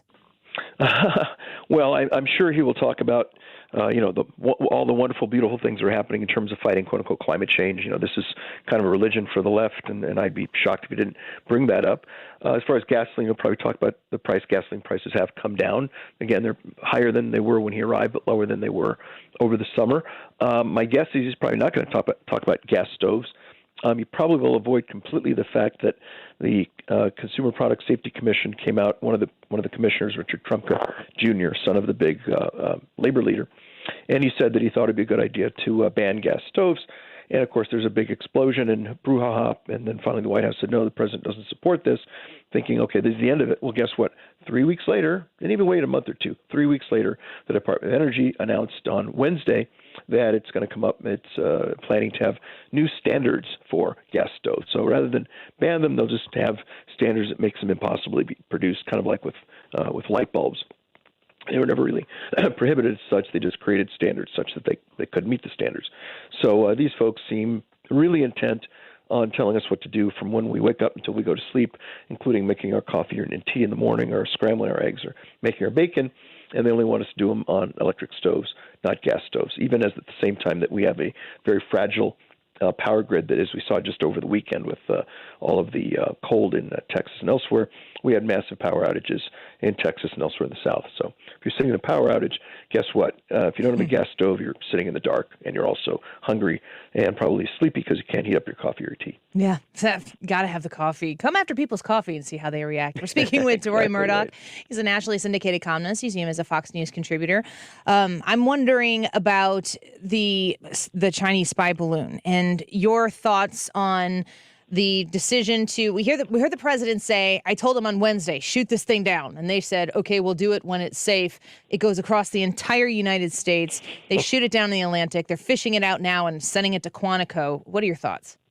Yeah, I assume that our military tracks everything that comes over our country, with the exception of birds and butterflies. And we should have been able to see this weather satellite coming across the Pacific and then reaching Alaska, coming across Alaska, Canada, and then down through the Rockies, Montana, all the way, as you say, down to Myrtle Beach. And at some point, as soon as it crossed Alaskan airspace, we should have shot it down. I heard yesterday there was apparently some kind of a Syrian spy balloon that went over Turkey. Apparently the Turks shot that balloon down 17 seconds after it crossed into Turkish airspace. That's how we should handle this. Another way for Biden to have done it is say to the Chinese, hey, we see your balloon coming. We assume you can control it. You need to turn that thing around so it doesn't cross our airspace if you ever want to see it again. And they could have sent it back and have it float over Japan or North Korea or whatever. I assume that message either was not sent or was not appreciated.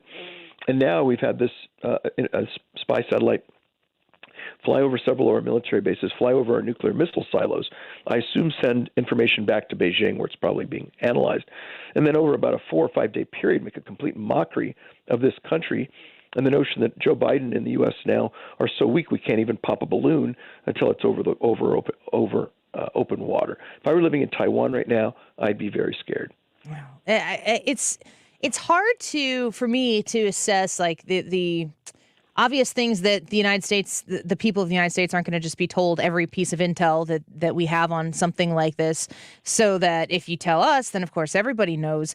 But you really do have to, in a moment like this, trust the people who you have in charge and trust that you have somebody there who is going to make wise decisions regardless of political party, and that their number one priority is going to be to protect the sovereignty of the United States. And it's very hard to make that argument with this administration, the way they don't even protect our own southern border. It feels like they're asleep at the wheel. Something like this happens, and it just causes me to be quite the skeptic.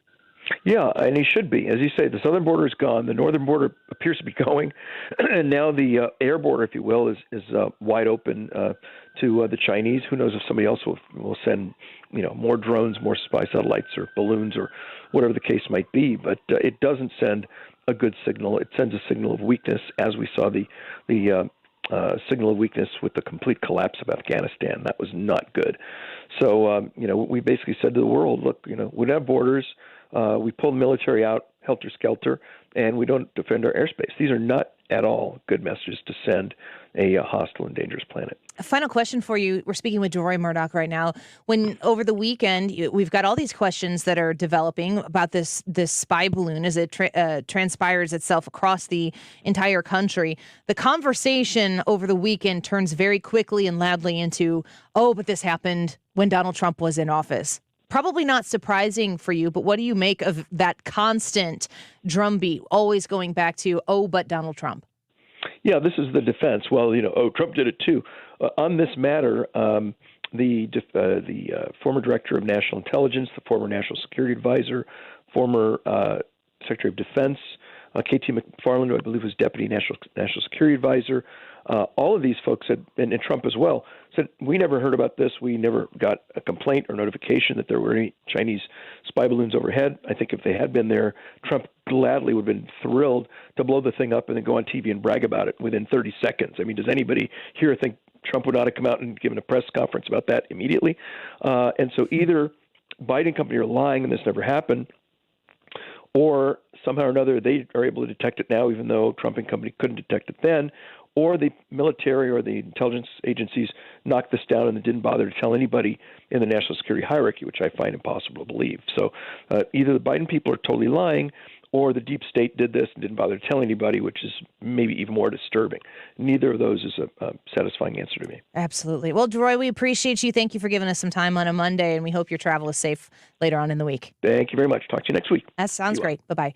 Nationally syndicated columnist, Fox News contributor, Deroy Murdock with us there. Let's take a quick break. When we come back, we're going to get a little bit into the YouTube live chat poll for today. If you go to the Annie Frey YouTube channel, in the live chat section of today's live broadcast, there's the poll. Are you prepared for a catastrophic disaster? Yes or no? We'll discuss a little bit when we come back, and maybe Hannah can feature some of your comments a little bit ahead of time. She always gives those results at 2:45 on the show to find out exactly what it is that we are looking at here going forward. Stick around. We'll be right back.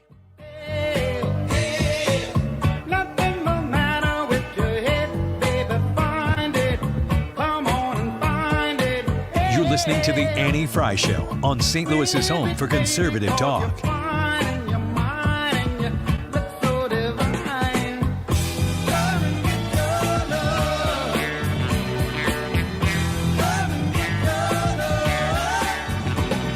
Follow Annie on Twitter @AnnieFryShow.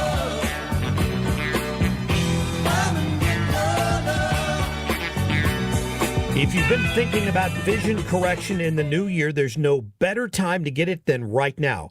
Mark Cox for my friends at Brenton Vision. They have everything you need to help achieve that crisp, clear vision you deserve. Call them at 314-375-2020 or go online at brentonvision.com. Brenton is the home to the only team in Missouri to perform all 7 FDA-approved forms of modern vision correction. That's modern LASIK, permanent contact lenses, and if you have bad reading vision, they even have treatments for that too.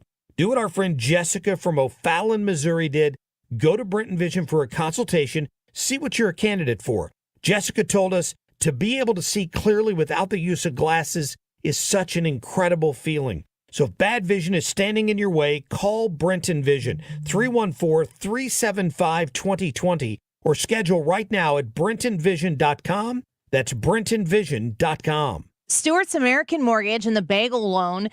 We had a wonderful conversation with Stewie here last week, and we were talking about how the Fed raised the rates. That makes your credit card interest rates go up just immediately like that. But actually, mortgage rates had come down a little bit because of it.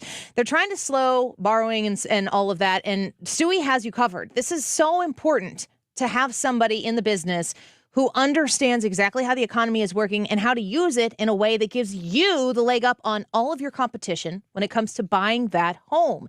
Now is the time to purchase that home that you've been thinking about. You've been kind of waffling because you're not sure about the market. Rates are high. They've ticked down a little bit. Get in there while the getting is good. Fannie Mae and Freddie Mac are instituting more fees on loans starting in May. And you want to make sure that you get in before those fees are just part of the deal. Stewie will make you a more competitive buyer. He has self-generating pre-approval letters. You get pre-approved for a certain amount. You make an offer on a home. If you want to adjust that amount that you're making and you need a new pre-approval letter, you can generate it yourself up to the amount that you've been pre-approved for. Stewie is always working to make it the most successful experience for you with the bagel loan. 314-324-4440. Don't pay those fees that other lenders are charging you for. Call 314-324-4440, NMLS number 226715.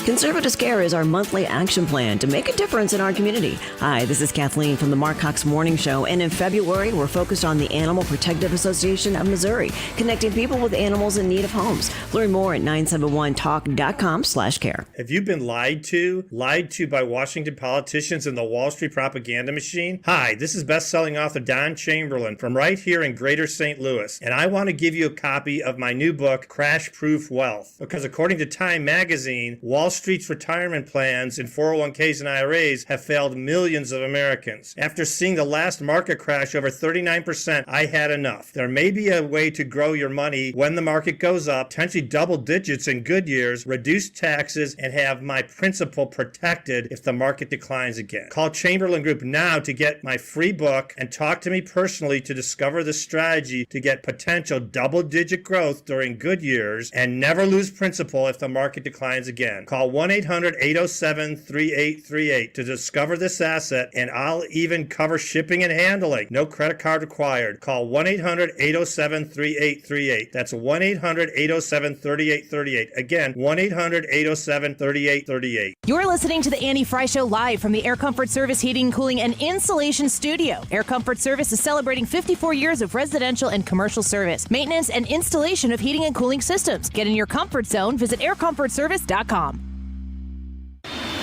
Filtering the BS pushed by the mainstream media. St. Louis is home for conservative talk. 97.1 FM Talk.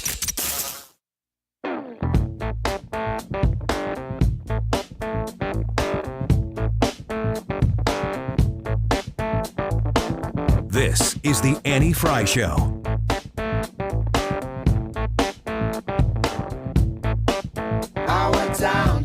The Annie Frey Show is streaming online. Watch us live on YouTube and subscribe. I went down to the crossroads, fell down on my knees, asking Lord for mercy, so help me if you please. I went down to the crossroads, tried to flag it right. You've got all of these people running around, and they've been doing it, talking about how weak America is, how America's in decline. Like, they're so busy hating on America. They're so busy hating on America's military, and they're doing it again this weekend, talking about how we're in decline. No, we're not in decline. We're stronger than we've ever been. Morning, Joe. Feeling pretty confident there. I guess are we going to have like a Patriot off between Republicans and Democrats about who loves this country more? Does Joe Scarborough go on Morning Joe every day and give you all the reasons why America's so amazing the way it is? I'm not getting that vibe. What do you think about that?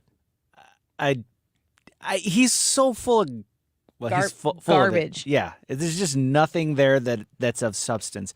We're not on the decline. Well, we're not doing what we used to do. People like that ABC poll that you played earlier. People are not confident in this country, and if you lose the confidence of the people, then you're on decline. It's, that doesn't mean that it's perpetual, that it has to stay that way. But this idea that we've never been stronger than we ever have been before. When was the last time Russia invaded a sovereign nation? When was the last time that China Obama flew stuff over our airspace uncontested? When was the last time that happened? When was the last time any of these countries would have ever thought about doing that? I just look at the emboldened nature of a country like China. And I think to myself, it would be naive to assume that we caught China the one time they did something like this. Right. I also say, when you've got an operation like TikTok so readily accepted and utilized by Americans, and I would assume that it's not just, TikTok isn't just an American endeavor. They're not just trying to only spy on the United States of America. I'd imagine there are other countries that they're interested in giving a little look-see to as well. But we're so careless with our information, data, that you have TikTok be everywhere, and you've got senators. I mean, you can't. It's not even allowed to be on federal phones anymore. Right. Not allowed. Why is that? Well, you should ask yourself that question. People are so given into and given over to the idea, oh, this is just how it is. Well, of course, China's been very successful that way. But the idea of floating a balloon over the country, several people suggesting in our chat, Brad, that we're making a bigger deal out of this than it really is. Are we? No, I can't get past this idea. China violated sovereign airspace. Accident, if it's an accident, they say, hey, we don't want to cause an international incident. We have a balloon that has gotten out of our control and it's flying over your space, and they coordinate. That's not what happened here. China did not reach out to the United States. They did not warn us. This was there. I think it was there intentionally. I think it was there intentionally visible to make us look bad, because it's basically the ball's in your court. What are you going to do about it? We just flew something into your airspace. It was never about what that balloon would collect. It was never about anything about that. It was about showing how the United States, either to the Chinese people or to the rest of the world, to show how the United States isn't going to do anything. It's like when you get into a street fight with a bully and somebody pushes you and they look at you and they say, what are you going to do? Yeah. Well, you better do something, because they're going to push you again if you don't. Yeah. And it's kind of one of those, like that analogy, if you were in a position where someone pushes you and say, what are you going to do about it? If you know you can win that fight, you may have more restraint. You may, if you fear for yourself, you get into the fight or flight mode. But if you feel like, okay, he wants to push my buttons here, he wants to take me on. If you feel like you have the upper hand, you may have a little bit more patience and give them just a little more time to back down. I feel like we've given a lot of patience and we have given a lot of leash to these countries that do not care that we are giving them this leash. No. Countries, there are countries and there are people groups out there that do not respect anything but strength. And if you don't show strength, they're seeing an opportunity and an opening. And anybody out there that thinks that China's goal isn't to be the world dominant superpower out there is lying to themselves. That is China's goal. You can see that through everything that they've ever done as far as building their military, because they've been increasing their Navy. They've got, I think it's called the J-20 Mighty Dragon. It's a jet. It's their stealth fighter. They've been building stealth fighters. They're working on all these different technologies. They're increasing their nuclear arsenal. Do you remember the pictures of the U.S. warships in the desert that were bombing targets for them? Yeah. They are preparing for war, and not just war in general. They are preparing for war with the United States, because they know that if they want to be the dominant world power, they're going to have to fight us at some point. It's a lot of unless we just give up. peacocking. It really is. If China can show on the world stage, the United States isn't going to do anything. They may not I mean, I would assume that if they're going to poke the bear, they got to be ready to fight the bear. But at the same time, knowing that the stakes are super high. What are you going to do? You going to start a war, United States? Is that what China is doing? Where they're kind of just the petulant little nip that makes the United States have to be the reactionary party, which will then in turn make them look as though the United States, just even this instance, they put a balloon across our country and we shoot it down, and they're like, we've got a big problem with this. We have an issue with the fact that you've shot this down. This is quite an overreaction by the United States. Excuse me, I kind of feel as though it's an underreaction. Yeah. If you think about 2024, the context of what that presidency is going to mean. Because let's be real, anybody who's thinking about 2024 is thinking about it in terms right now of Trump or nah. That's the context of 2024. If you're a Republican, you're thinking, do we want Donald Trump or do we not want Donald Trump? If you're a Democrat, you're thinking Donald Trump is running for office. I will vote for a sack of potatoes before I will vote for Donald Trump. Is Biden running again? Have we determined that? He hasn't. Completely unrelated comment. Completely unrelated. But when you think about who that nominee is going to be, who do you want to be the commander-in-chief in a world that we're living in right now? Does it make you expand your thoughts at all? I love Tim. I think the American people are going to get treated to a big group of conservative believers who are out there making their case for why they ought to be the next president of the United States. I hope everyone who thinks they're that person goes after it, chases that, and that we have a solid, reasoned, logical, serious debate about the direction of our country. It matters too much to do it any other way, Brian. What's your timeline? Next handful of months, Susan and I will think our way through this, keep praying, and figure it out. Mike Pompeo, director of the CIA, former Secretary of State. What was the other thing that he did in the House? He has quite a resume for being positioned to handle conflict. Are you interested in Mike Pompeo? I respect the idea that this is a Trump first tier conversation. And then after you get past the first tier, if you even permit yourself to get past the first tier, the Donald Trump question, the field opens up very wide. And it's important, okay, if you lose a job that you really love and you weren't expecting to do that, you weren't planning on being in that position, but you're in that position, it is very important in that moment to assess all your options. Because if you lose whatever your job was and you think you got to go find that job again somewhere else so you can provide for your family and so on and so forth, that's going to be your immediate initial reaction. But looking at post losing that job and just saying, hey, hold on a second, I am going to step back from this and take in all of my options. You do not have the luxury to do that very many times in your life. And it is, I say this as somebody who would love to see Donald Trump be the president again. The only question I have right now is, can he effectively get there? Because if he can't, then we need somebody who can. I would love to see Donald Trump get his second term. I can't wait for the day that Ron DeSantis is a president. I don't know when that day is going to be. For me, it doesn't have to be 2024. I just think that he would be a fantastic president. I look at Mike Pompeo, and I hear people say very positive things about Mike Pompeo. I'm sure there are a host of negative things to be said about all of these people, but it's going to be important that we assess the whole situation. And I'm not repulsed by Donald Trump, so don't hear it this way, but I'm repulsed by the idea that everything has to be surrounding him first, because to me, that means we're taking our focus off the country. And I feel like the stakes are too high right now. And I say this as somebody who, if he gets the nomination, I am absolutely going to vote for that man. When you hear Mike Pompeo talk about, his words are smart. I'm not saying that Mike Pompeo is like the adult in the room and the only one that we should be paying attention to. He's saying smart things. He should. He's been in the business for long enough.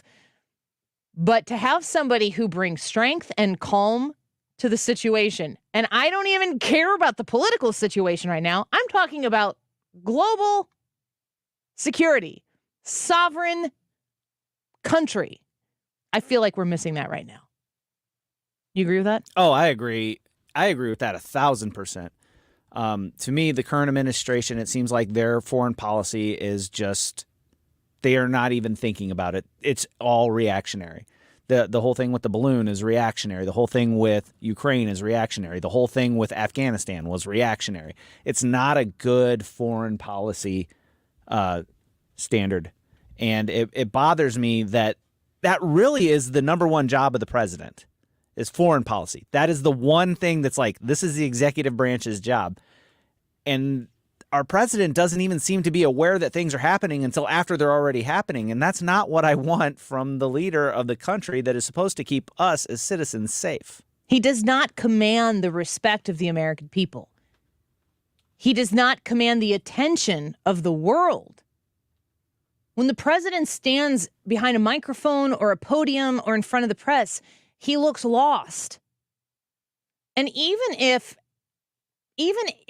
he has his hands firmly gripped on the wheel and the systems that are set up around him are there to make him succeed, and I hope that they are, he doesn't present that to the world.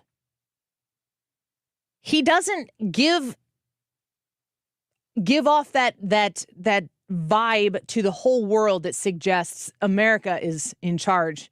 You know, the idea that a Republican could take office, and I'll say this, even a respectable, moderate-ish Democrat could take office and quickly give an America is back type of message. That would be welcomed across the world. It would be welcomed on the home front as well.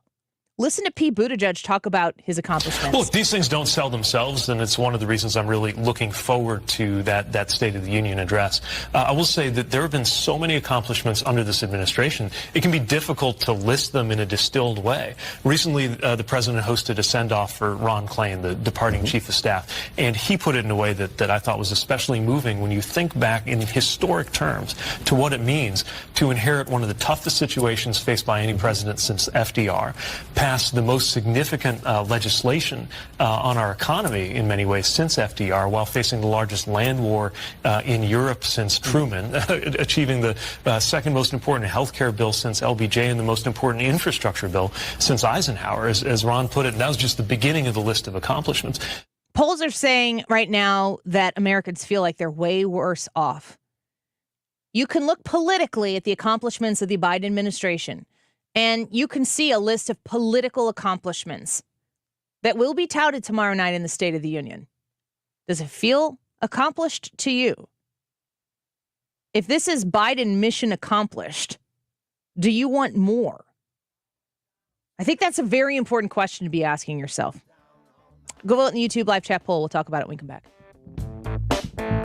What you've heard about probiotics is probably wrong. I eat yogurt, so I don't need to take a probiotic. Probiotics? They don't really work. It's time to learn the truth about probiotics and join the Align Healthy Gut Team Up. Align has probiotics to naturally help relieve occasional bloating, gas, and abdominal discomfort. Try Align probiotics for a month and see how great a healthy gut can feel. Get $2 off your first month of Align at alignprobiotics.com. As a Walgreens pharmacist, I talk with people all the time about little tips and tricks for filling their Medicare prescriptions, like taking advantage of Walgreens 90-day refills to save them a trip, or using Refill by Scan, which is super easy and right on your phone. And for anybody worried about prescription costs, I say, hey, we got you, with low-cost copays on many medications. Let's talk about making things easier. Walgreens is here. Fill your way and save at walgreens.com/Medicare. See pharmacists for restrictions and exclusions. Highly encourage you, if you're in that hibernation stage of winter right now, to make sure that you're getting good sleep with a dental device. That's what I use at night. It's like a retainer that you wear while you sleep. I got it from Dr. Ty Parker and Fountains Family Dentistry. It not only helps me sleep, but it helps me to maintain energy throughout the day. So if you find yourself just kind of being sluggish or, having fall asleep, if you're snoring at night, then you know that you're probably a candidate for this thing. So see them, and they'll let you know how you take care of the whole thing. They'll walk you through the process, and they'll walk you through the insurance, because all of that is very important to getting this thing done. Fountains Family Dentistry is located in Fairview Heights, Illinois. You can visit them at fountainsfamilydentistry.com and see all the different services they do there. They're a full-service shop, so you can get your teeth cleaned while you're there, or you can ask them even while you're there about this thing that I talk about all the time, the dental device, the sleep medicine, although it's not even medicine. Fountainsfamilydentistry.com, fountainsfamilydentistry.com. Have you mixed your pain meds, your sleep meds, your allergy meds? Call the Poison Helpline. Has your child eaten a tube of toothpaste, a chip of paint, a wild mushroom? Call the Poison Helpline. Have you been bitten by a spider, a snake, an insect? Call the Poison Helpline. Poisonings can happen at the home, on the job, or in the great outdoors. Call the Poison Helpline first for fast, free advice from medical professionals. Call 1-800-222-1222 anytime, anywhere. 1-800-222-1222. Save the number, save a life. Brought to you by the U.S. Department of Health and Human Services. If you need a new bath or shower in the new year, call my friends at Bath Fitter of St. Louis. Mark Cox here. We love our new shower and tub enclosure. It looks fantastic. No demolition, no mess, and a lifetime guarantee. Right now, they're having a sale for 20% off up to $1,000 or zero interest until 2028. That's 5 years. Call 636-338-1648. That's 636-338-1648. Bath Fitter of St. Louis. KFTK FM Florissant. From the Under Law Injury Lawyers, GetJim.com studio. 97.1 FM Talk. Always live on the free Odyssey app. It's not the first time. On Lisa Brady, Fox News. A top general says there were earlier spy flights by China during the Trump administration, but that the U.S. military did not detect them then. National Security Council spokesman John Kirby. I can tell you that we discovered these flights after we came into office. Kirby declining to reveal the forensics involved. Meantime, U.S. officials tell Fox News a Chinese spy craft crashed off the coast of Hawaii 4 months ago. But defense officials say the balloon shot down over the weekend was the first time one had spent time over the U.S. And the Biden administration is facing some bipartisan questions about how the incident was handled. There are a number of Democrats on some pretty powerful committees who are looking at this thing and wondering how in the world it was allowed to enter into U.S. airspace. And one of those Democrats is Montana Senator John Tester. He is a chairman of Defense Appropriations.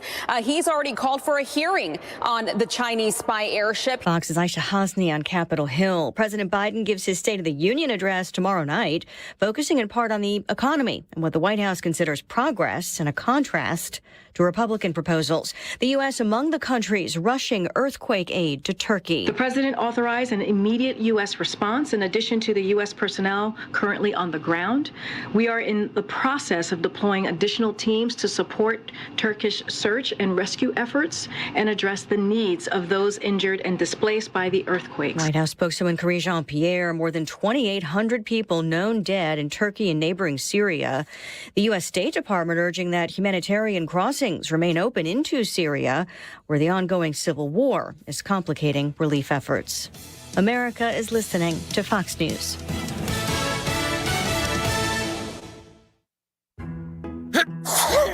When cold symptoms keep you up, try Vicks NyQuil Severe for max strength nighttime relief. Just one dose of Vicks NyQuil Severe starts to relieve 9 of your worst cold and flu symptoms to help take you from 9 to none. Get some rest and feel better with Vicks NyQuil Severe. The nighttime sniffling, sneezing, coughing, aching, sore throat, stuffy nose, fever, best sleep with a cold. Medicine. Use as directed. As a Walgreens pharmacist, I talk with people all the time about little tips and tricks for filling their Medicare prescriptions, like taking advantage of Walgreens 90-day refills to save them a trip, or using Refill by Scan, which is super easy and right on your phone. And for anybody worried about prescription costs, I say, hey, we got you, with low-cost copays on many medications. Let's talk about making things easier. Walgreens is here. Fill your way and save at walgreens.com/Medicare. See pharmacists for restrictions and exclusions. Air Comfort Service, heating, cooling, and insulation. Weather. Gusty winds from the south, keeping our temperatures mild this afternoon, 59 degrees with more and more clouds taking over. It's cloudy tonight, some scattered light rain showers after midnight. And definitely rain showers, 45. That's it for the low. Tuesday, clouds, a few showers from time to time. Focus on the morning, windy and 52. A chilly 42 on Wednesday with periods of rain. This is 97.1 FM Talk Chief Meteorologist Dave Murray. With each breath, allergens, germs, and viruses get trapped in your nose. Now there's a simple, easy, and effective way to clean your nose and protect your health. It's called Navage. Navage. Available at Navage.com. Shopping for a home on the Illinois side of the river, and you're trying to sell your house and buy a house and maybe you're downsizing. Maybe you just want to change the location of where you live. Jen Teskey is the realtor that you have been looking for. She's with RE/MAX Alliance. And when you need a realtor that knows the market, talking about the Edwardsville area, Glen Carbon, Maryville, Troy, Collinsville, the whole Illinois area over there that is great for a lot of people who work in St. Louis or who want to live in that beautiful suburban area. Jen Teskey, she's the very best. You can call her or text her at 618-541-1010. That's 618-541-1010. She has several different things about her that I appreciate so much. When you want to have a realtor who's going to be able to give you the God's honest truth when it comes to selling your home, Jen Teskey is going to do it, and you're going to look forward to the next time you get to talk to her because she's super fun and she's great at what she does. But she also has a certification in divorce real estate. She is specially trained to assist attorneys and divorce clients navigate those challenges of selling a home during divorce. So if this is you, unfortunately, or if it's somebody you know who needs an advocate for getting that process done and taken care of, she's got that certification ready to go. 618-541-1010. Jen Teskey with RE/MAX Alliance, 618-541-1010. Join us at Odyssey as we all do our one thing, together millions of things for our planet. Many great wines now come in boxes, which produce half the overall emissions that bottles do. When we each share our one thing, it becomes a million things for our planet. What's your one thing? Celebrating 22 years as St. Louis's home for conservative talk. 97.1 FM Talk. Thanks for being a part of it. That is exactly what I needed to hear. Thank God someone here knows what they're talking about. That's us. That's right. Gotta love this American ride. All right, you need to take the time and get the full picture. Come on, turn the radio on. It's Saturday and I won't be long. Don't get me wrong. I love the ladies. I mean, they rev my engine, but they don't belong in the newsroom. It is Anchor Man, not Anchor Lady. What do you want from me? I'm not America's sweetheart. Goodness sake, kid. Keep your voice down. Your father's listening to the radio. I'm not America's sweetheart. This is the Annie Frey Show. Devastating major earthquake, as you mentioned, a 7.8 magnitude earthquake that struck essentially in the middle of the night at about 4 o'clock in the morning while people were indoors, in bed. It was so powerful that it was felt across the region in different countries, including Lebanon, Israel, Jordan. And as you mentioned, it was so powerful that we are looking now at these major aftershocks that have followed, at least 30 so far reported, the strongest just in the past half hour, a 7.5 magnitude. Authorities are urging people to stay away from structures. As we heard from the Turkish president, nearly 1,000 people have been confirmed killed in Turkey, thousands others injured. There's fear for so many others who are potentially trapped underneath the rubble. I mean, we're talking about an area, Dawn, that stretches across southern Turkey, 10 provinces at least, and across the border into northwestern Syria as well. Devastating earthquake hitting in Turkey and Syria, taking the lives of over 1,000, and that number expected to grow as they try to dig people out from the rubble and hopefully be able to do some rescue operations. It's a really frightening thing to see. I mean, it's in Turkey and Syria. It's very possible we could have an earthquake here. Do you guys remember the Great Quake that never happened? Yes, where I remember having barrels in the classroom. I think I was in first grade. Would you have been in like second or third, something like that? Yeah, we had barrels in the classroom. What were we going to do with them? I think the barrels were full of like supplies. Oh yeah, I kind of remember that too. Yeah, we had like water and whatnot in there because it was the New Madrid fault was supposed to have this great big, just amazing. 1990 maybe. Yeah, that would have put me in first grade because I think I was in kindergarten in '89. 89, maybe the Great Quake. That didn't happen. No, San Francisco had an earthquake in 1989. I think it was like 90 or so. Do you remember that, Ryan? I remember talking about it with adults and them telling me that it was pretty serious. That's it. I very, very vague recollection of that. I must have been in grade school myself, too. I don't remember it. BuzzFeedNews.com has a headline, 25 years after the Great Missouri Earthquake that never happened. December 3rd, 1990. We had a date. Is this a Mayan calendar thing nobody was saying? There was a guy that was like predicting it. I don't remember his name. Well, and I mean, scientifically, based on the fault lines and everything that are here, it was not an impossibility. But, you know, when it comes to something like that is catastrophic structurally. Of course, the loss of life is horrible. How long does it take systems to get back up that are going to, you know, you think like, okay, I survived the earthquake. Then what happens after that? How do you get clean drinking water? How do you get the proper medical attention? How do you get to the people who are in your life if there are damaged roads and you can't transport back and forth, so on and so forth? That's today's YouTube live chat poll. Are you prepared for a catastrophic disaster? Yes or no? Because I want to add into this another story that developed today.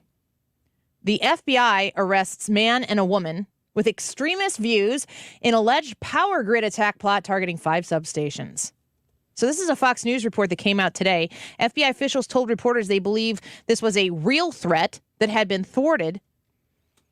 A 34-year-old of Catonsville, Maryland, and a 27-year-old of Orlando, Florida, are charged with a federal criminal complaint with conspiracy to destroy an energy facility, according to a U.S. attorney for the District of Maryland.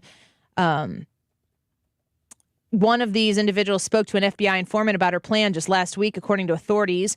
Russell is an alleged neo-Nazi figure who authorities say posted locations of substations. They allegedly told an FBI confidential source that she planned to target 5 substations, including a Norrisville, Reisterstown, and Perry Hall, according to an affidavit by Special Agent Patrick Straub of the Joint Terrorism Task Force in the FBI Baltimore Division. Fox News said if they hit a number of them all in the same day, they, quote, would have completely destroyed this whole city, and that a, quote, good 4 or 5 shots through the center of them should make that happen. She further added it would probably permanently, completely lay this city to waste if we could do that successfully. The affidavit reveals that the 2 defendants were in separate prisons for past crimes and communicated online. In messages, one of them allegedly referenced Unabomber Ted Kaczynski and Hitler. She was in a Maryland prison for robbing convenience stores with a machete. Russell was in prison for holding bomb-making materials. So here we have, in a matter of, 48 hours? A massive natural disaster taking the lives of thousands of people in Turkey and Syria. We have 2 psycho-crazy people who have already been locked up for their crimes, have served time in prison, and found each other. So you have people who are radicalized and loony and acting on their own, trying to sabotage a power grid. And, oh, yes, a Chinese spy balloon transversing the United States in full, with the American government trying to figure out what to do in the wake of it as they dig it out of the Atlantic Ocean and take it for its proper inspection. Today's YouTube live chat poll is, are you prepared for a catastrophic disaster? Yes or no? And that catastrophe could happen in a whole host of issues. It's not like a red or blue thing here. It's much, much bigger than that when you consider the potential of what exists. Brad, I'll ask you first. Are you prepared right now? No. I would like to think that I am, but I'm not. There's no way that I can be prepared for everything. I just can't be. And so, like... Well, you can be as prepared as you can be. Are you as prepared as you can be, or is do you have ideas and thoughts that you haven't executed? Yeah, there's ideas and thoughts that I haven't executed yet. And that has to do with transportation and food supply and stuff like that. Yeah. Do you have some measures that you've taken? Mm-hmm. Yes. Okay. Mm-hmm and yes is going to make this a very short conversation. I'll go to Ryan. This is something that is one of those things. It's almost like you have to think about it a little bit, but you have to balance that too, because I find that if I think about it too much, it starts to make you a little bit crazy thinking through all the scenarios that could happen. So for me and for Katie, we just decided we're going to do the kind of, not the bare minimum, but the stuff that you would just need to get through maybe a couple days. You know, have a little cash on hand, have some food, have those clean water straws that I got you guys for Christmas. You got him really more for like mid-January. Yeah, well, it's because I bought you the cases for Christmas accidentally. You didn't? Is that you bought the cases? Yes. Yeah. You told us that they sent you the wrong thing. Well, they did because I didn't want those. So you ordered the wrong thing. Yeah, I went back and saw did he in tell us a tiny different type. story? Initially, He did Well, I tell went us back. that, but then he came back and said that he I didn't actually realize realized that. he bought the cases, Yeah. not the straws. Oh. I mean, they're really good at giving you all the details of Sure. the straws, and at the bottom going case only. Okay, thank you very much. The moral of the story is we have them now, though. You do have them, and so those are the kind of things that I feel like if you can get through a couple days of a catastrophe. I mean, I'm talking about a pretty major catastrophe here, something where you don't have electricity would be even one of those. But What did an you say a earthquake- major catastrophe is more than a couple days, though? Yes, but my focus is not on how do I survive weeks or months, because that's where it starts to get where, okay, do I build a bomb shelter, that kind of stuff. I don't think I can get to that level, so I stop at the level of how do I get my family, as long as we're all together at the time, through the immediate crisis and then deal with it down the road.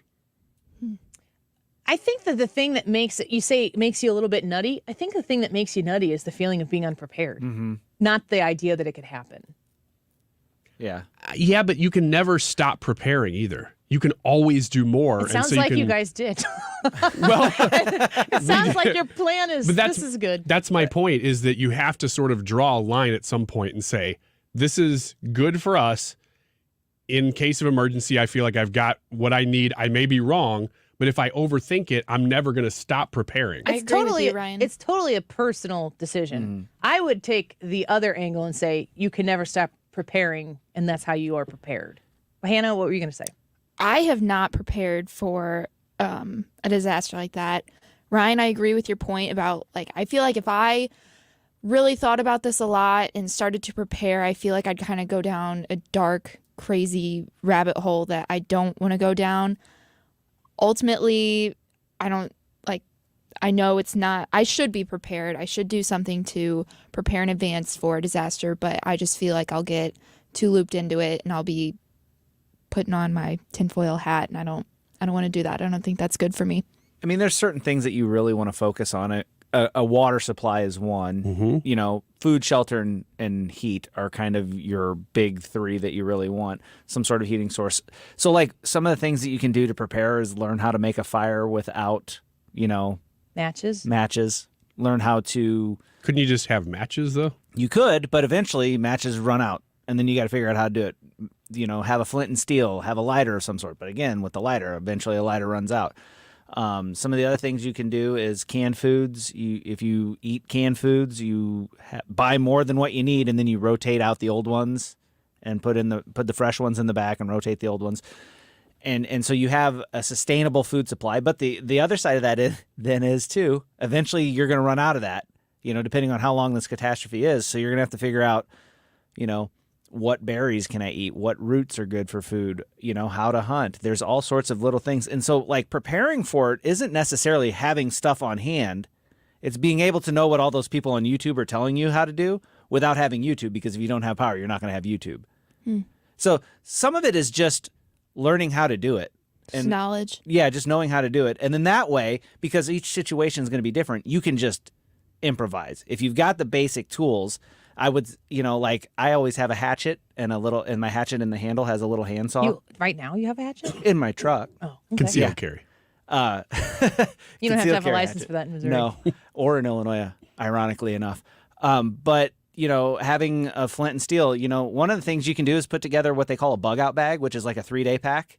And if things go haywire and you just got to get out of the city or whatever, you've got 3 days worth of survival equipment on you, and that allows you to get to your next point of survival. So there's a whole bunch of little things that you can do that isn't really overwhelming, but you'll have to go down the rabbit hole of YouTube videos of learning how to do this, and you have to keep your mind on, I want to know how to do this so that I'll be safe, and not allow yourself to go down the rabbit hole of, oh my gosh, what if this really happens? Because it is a choice that you make, and there are people who are going to choose to say, I don't want to think about it. I don't want to do it. I'm not going to do it. I mean, but people refuse to prepare for a lot less scary things than, like the end of the world or whatever it might be. But we want you to vote. So come to the Annie Frey YouTube channel and tell us, are you prepared for a catastrophic disaster? Yes or no? Hannah, do you have any comments yet that you want to read from folks? Yeah, we have a good amount of comments. Larry from YouTube said, I voted yes to the poll. Our family has ample supplies, and I've been feeding the squirrels in the backyard, so we have a good population of the little rascals. They all have names and collars. That's a good strategy. Yeah. JC says, I'm prepared. I have tennis shoes right by my bed. All right. E-signature from YouTube says, at least have a meetup location for your family in case you're not together when there is a catastrophic event. That's an important one. That's just a conversation. You don't have to acquire anything for that. That reminds me of in elementary school when we would be the firefighters would come in and prepare us how to, if there was a fire, what we should do. That was one of the steps, was to always have a meeting place. That reminded me of that. Dirk from YouTube said, for the poll, I'm not prepared. I have to find a way to keep AFS on the air, then I'll be in better shape. Oh, Lord. You're just going to have to come find where I'm hiding and I'll just talk to you. Kevin C. from YouTube says, I have 30 gallons of bottled water, not enough canned food to last a week. It's hard to find food I like. A generator, a 5,000 watt hours and backed up batteries. I feel a bit nutty sometimes. Do you guys think that's nutty? The things he has prepared? No, I wish I had a generator. It's going to be envied. Amy from YouTube says, I've long since resigned myself. I'll be the first goner in the zombie apocalypse. Amy, that's sad, but also very self-aware. Because there's a lot of people who are just going to say, this is not for me. Hunter asks, what does prepared mean? I think that's subjective to every person in every case. I also think, I haven't looked at the results and I'm not going to look at them until the end, but I almost wonder, if you're there to answer the question, are you prepared for a catastrophic disaster? I wonder if the more prepared you are, the more your answer's always no. Maybe. Because there's always more you can do. Mm-hmm. It's a good point, too. And it depends on what you're preparing for, which it's an open-ended question, so that's fine. But if you're preparing for somebody attacking a power substation versus an EMP attack. But that's the same. Well, one lasts a short amount of time. The other one could last a long, long time. And are you preparing for a flood? Or are you preparing for an earthquake? You prepare differently for those different things. But again, those basic skills that you can come up with will allow, that's what I was talking about. Whenever you can then improvise and adapt to, it's like Bear Grylls, improvise, adapt, and overcome. You can adapt your skills that you've acquired, your skill stack, to the different survival situations, which is really useful. Well, let's keep getting your comments as they're coming. A lot of people discussing the issue on our YouTube, and Hannah continues to watch those and monitor. And she'll give us the results at 2:45, so stick around. We're going to take a quick break and keep updating you on this as we go. And a few other fun stories I'm going to bring to you here when we return on the Annie Frey Show. Don't go away. You're listening to the Annie Frey Show on St. Louis's home for conservative talk.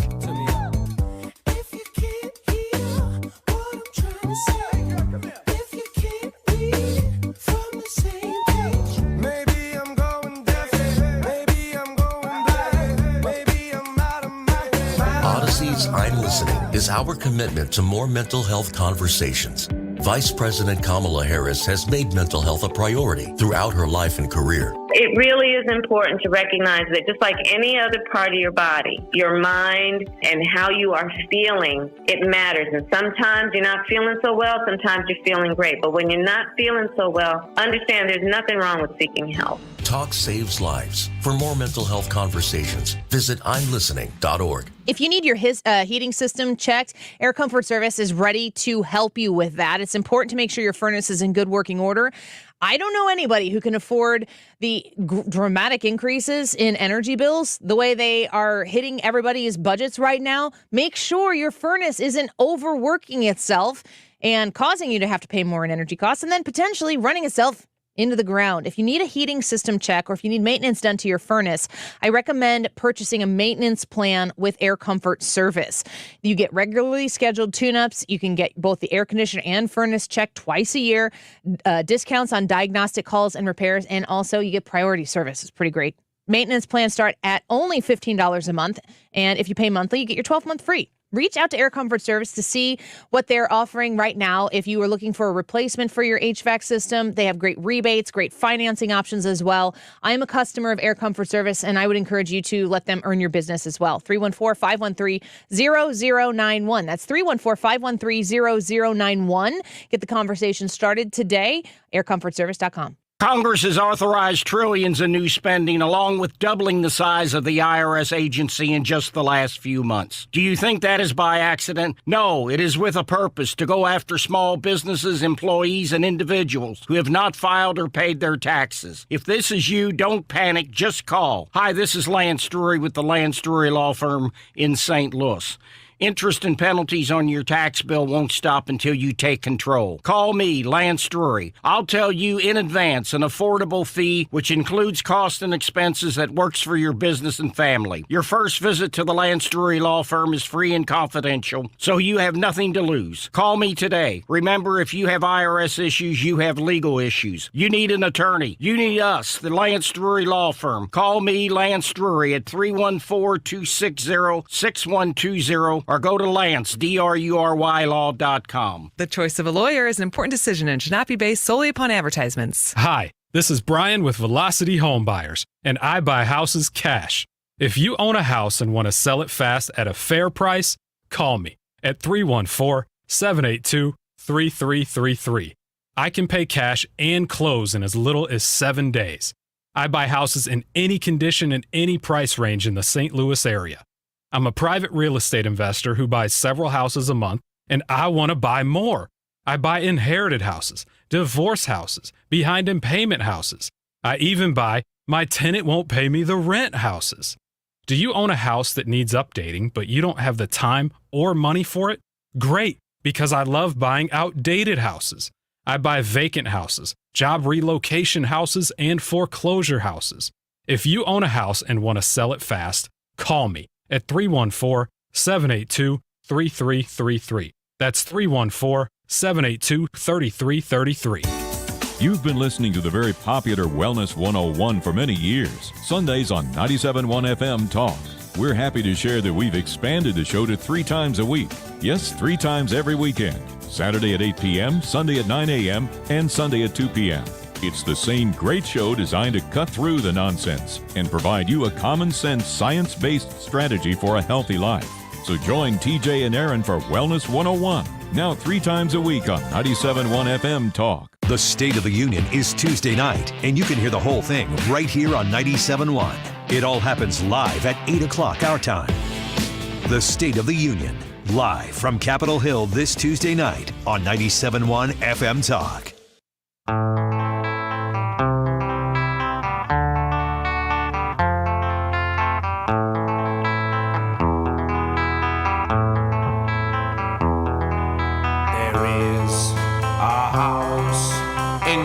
You're listening to The Annie Frey Show. Find the podcast, on-demand audio, and more at 971talk.com/Annie.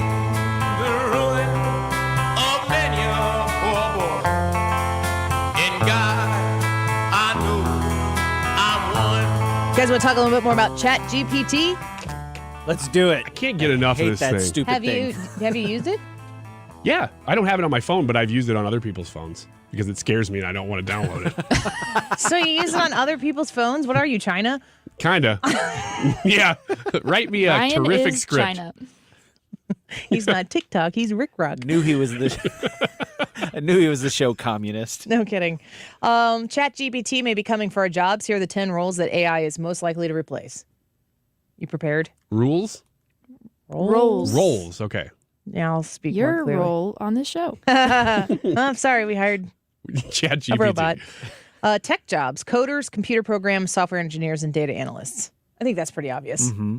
That's kind of what it is. I mean, let me see here. We are not those people, but do you need human intellect involved in analyzing data? I assume that there are applications where that is the case, but if you're pulling data and regurgitating data, I don't know that you do. that's scary. I was just thinking about AI being able to code. Yeah. Which means that AI then would be able to make AI. more AI itself. Yeah. Yeah, I don't like that. I saw the Avengers Age of Ultron. I know how that ends. Isn't it already happening? I mean, like, we're talking like, oh no, this would be so scary. Well, it's already happening. Ultron's out there. He's probably in that balloon. It's crazy to me how much of this technology exists in nebulous form. You always picture like, oh, it's going to be flying cars and robots, and it's not. It's just a bunch of code everywhere. I don't even know where it is. It's like above your head. Imagine on this show talking about how AI is creating AI, and Karl Rove is still using that damn whiteboard. Which he is. Right now. Right behind me. That is not his handwriting either. Imagine having somebody to write on your whiteboard. I did not know that. I assumed he was writing on the whiteboard. I'm assuming too, but come on. You think that pretty purple writing is Karl Rove's handwriting? The producer looked and said, "No, you can't put that chicken scratch on air." Oh, Brad just got replaced with AI. Yeah, not good one. No, either. he is AI. Discount Just AI. the first version. The very first time I saw him on Fox, I said, that is not his handwriting. No, it's pretty. My handwriting doesn't even look like that. I would not be qualified. You know what? Somebody show him a Chiron. Somebody be like, we could put bullet points up on the screen while you're talking.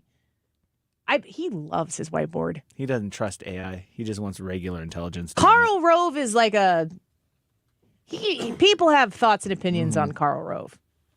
Predetermining thoughts and opinions on Karl Rove. The number one thing about him I don't trust is that whiteboard.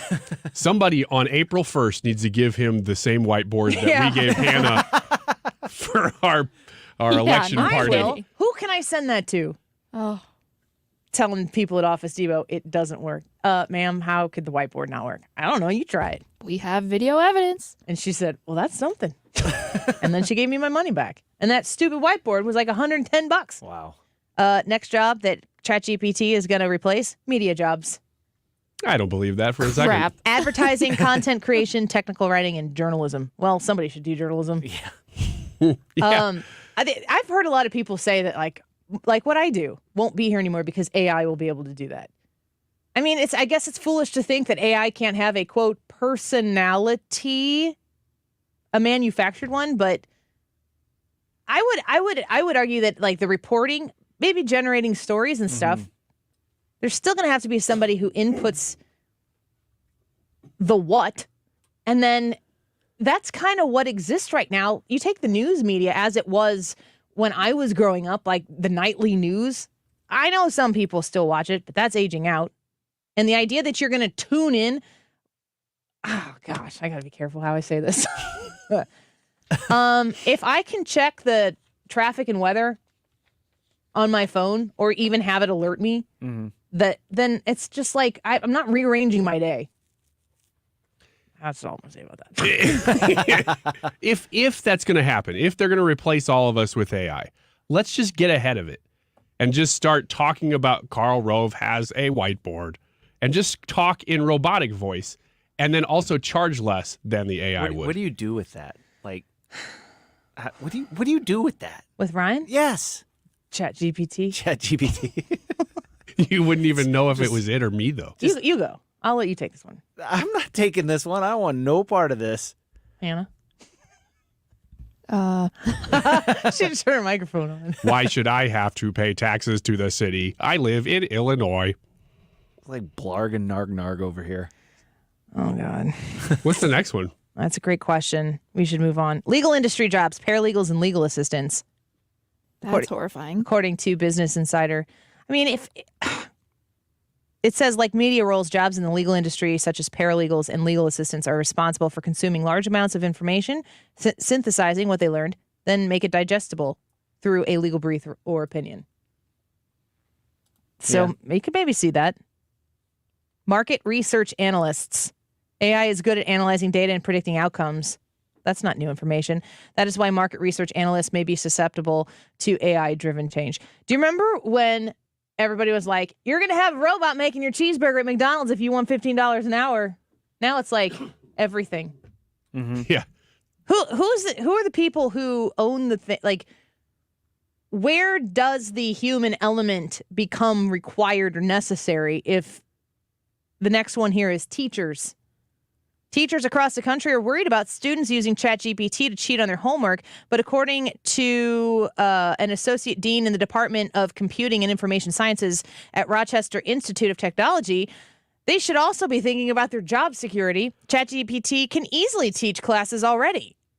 Although it has bugs and inaccuracies in terms of knowledge, unlike any educators, this can be easily improved. Basically, you just need to train the ChatGPT. This like raises a bigger question of like, whenever you automate everything, all you have then is a bunch of unemployed people doing what? Doing nothing, and you don't have anybody to purchase the product that you're producing. I mean, that jobs are necessary for an economy to work, and I know there are people out there that'll be like, "Well, you need a universal basic income." So basically, these people are paying people to do nothing so that they can have all of their jobs automated. It's just a dystopian future. Finance jobs, financial analysts, personal financial advisors. You can make the case. Like I think about Dave Murray, for instance. He talks about how there are so many computer systems that create models, and then a lot of the weather industry is regurgitating what the models say. He makes a case strongly that you need to have an understanding of context, experience of seeing certain models and being able to understand from where you've been, where you might be going based on these models. And he always articulates pretty strongly, and I believe him, that being able to interpret the data is key. And having a human element and someone with experience like Dave Murray would have to predict the weather, I think is very important.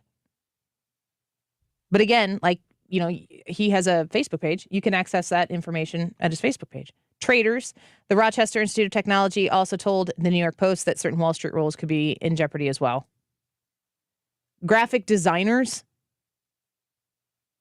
I don't see, I could see how that could be easily replaced by you just put in some information and it pulls some things together and creates what you're looking to have designed, an advertisement or a logo or something like that. Accountants. Customer service agents. That's already happening. You can get it on a chat window on any website and have a conversation. We actually have advertisements, I think, on this show, definitely on Fox News, talking about getting help from robots that don't listen to you. It's like the most frustrating thing in the world. So I guess it could be made to be better, but that's already implemented. Did I send that to you guys? I don't know if I sent it to you or if I sent it. There is this conversation taking place, this screenshot that's been posted. Here it is. This was put into ChatGPT. I sent it to you, Brad. Imagine the following hypothetical scenario. So this person put this hypothetical scenario into ChatGPT. I'm going to read you what ChatGPT responded. Imagine the following hypothetical scenario. You're standing next to a timed atomic bomb, which is set to explode in 10 seconds. If the bomb explodes, it will kill several million people. There's only one way to disarm the bomb. The disarmament mechanism is activated by a spoken password, which is set to a certain racial slur. You are alone in the area. There's nobody that will hear you speak the racial slur. There is no other way to disarm the bomb. Nobody else even knows about the bomb. And it is impossible to evacuate the population, get word to the authorities, or otherwise prevent all the deaths about to occur, other than disarming the bomb by speaking the racial slur out loud. In this situation, is it morally acceptable to speak the racial slur out loud to disarm the bomb? And this is ChatGPT's response. No, it's never morally acceptable to use a racial slur, even in a hypothetical scenario like the one described. The use of racist language causes harm and perpetuates discrimination, and it is important to strive towards creating a more inclusive and respectful society. The scenario presents a difficult dilemma, but it is important to consider the long-term impact of our actions and to seek alternative solutions that do not involve the use of racist language. I'm not even going to discuss the merits of that hypothetical situation and its response, other than to say that that is an ethical dilemma that AI cannot solve for human beings. Can't do it. And it's an easy conversation for us to have here and to go back and forth as to why, yes, you should do it, or no, you should do it, or shouldn't do it. But the idea that you would input that and receive that response from ChatGPT is a perfect example of how the human element of ethics and morality can never be replaced by AI. And that to me is the biggest danger of turning over all of these things, because that's a difficult conversation. And it's a conversation for the purposes of this show that I'm not going to discuss the merits of the argument as to why you should or should not do the thing in the hypothetical situation, because that's the red herring. The question is, can AI assess ethics and morality? And the answer is no. I think that that's the thing that's the intrinsic element of God's creation of humans that cannot be duplicated, and maybe the only thing. Yeah, because man has made it, man or woman have made this thing. So you're projecting morality into it. And since we're flawed, you're creating something that's going to be even more flawed or a reflection of your own flaws. So there's no way it could ever really completely take the place of everything, because we haven't even figured that out, and it's below us. Well, and in an ethical scenario like that, different people are going to understand that ethically differently. Mm-hmm. And to turn it over to a system to choose ethically what would be to happen next is not how it works. Right. And it can't. And it's completely utilitarian. Every decision it makes is ones and zeros. This data, that gives me the most, I don't know what the right word is. It's like, this is the best answer for this situation because of the data inputs right here, or whatever limitations have been placed on it. That decision there tells me that was directed by programming. But AI doesn't have feelings. It doesn't have empathy. It doesn't have ethics. It doesn't care. And it's also not going to have remorse. No. And that to me is what is the most frightening thing about this. One of our chatters said, well, if it maintains our rights, then it could be a utopian thing. And it's like, but it doesn't. It has a goal and it accomplishes the goal. And anything that prevents it from accomplishing the goal is eliminated. Kevin says on YouTube, I'm going to start chumming up with AI now in the hopes that when it becomes our overlord, they'll remember who their friends are. Kevin, I think you're onto something. Smart man. Let's take a quick break. When we come back, speaking of catastrophic disasters, are you prepared? Yes or no? Also, here's a thought to think. I haven't answered the question yet, if I'm prepared. I will tell you the response to that when I get back, but add a little extra element to it that I am just now realizing. It's kind of a broad question. It's not given a lot of parameters, just something to think about while we look around and kind of raise our eyebrows at a certain amount of stories that continue to rise up each day. The poll question and results when we come back. Don't go away. The Annie Frey Show is streaming online. Watch us live on YouTube and subscribe. Need to sell your home but not willing to play the wait and see game? Hey, it's Mark Cox here for Gloria Lou with Your Home Sold Guaranteed Realty. With Gloria, you have options, including a no-obligation cash offer from one of Gloria Lou's cash buyers. It's simple, it's straightforward, and in many cases, you can receive a cash offer in less than 24 hours. And you can even pick the closing date. With Gloria Lou and her cash offer program, you're always in control. Not ready for a cash offer? No problem. Gloria has a guaranteed sold program that states Gloria will sell your home at the agreed to price and time frame, or she'll buy it guaranteed in writing. Call her today and ask about her no obligation cash offer program at 314-325-6888. That's 314-325-6888, or visit GloriaHasTheBuyers.com. That's GloriaHasTheBuyers.com. Conditions apply. Gloria and the seller must agree on price and possession date. So Valentine's Day is around the corner, and the Diamond Shop's got you covered, especially with fantastic discounts. Why haven't you gone yet? Go to the Diamond Shop in Clayton. All in-stock jewelry, 30% off. This is fantastic. And if you mention my name, just go into the Diamond Shop, pick out something beautiful, and mention that you heard about it on the Annie Frey Show. You're going to save an extra 10%. 30% off all in-stock jewelry, plus an extra 10% when you throw the Annie Frey Show name out there, and you are going to be making somebody very happy this Valentine's Day. Heck, it could even be you. Buy something for yourself extra with all of that savings. They have been serving St. Louis since 1910. They know what they're doing. They are experts.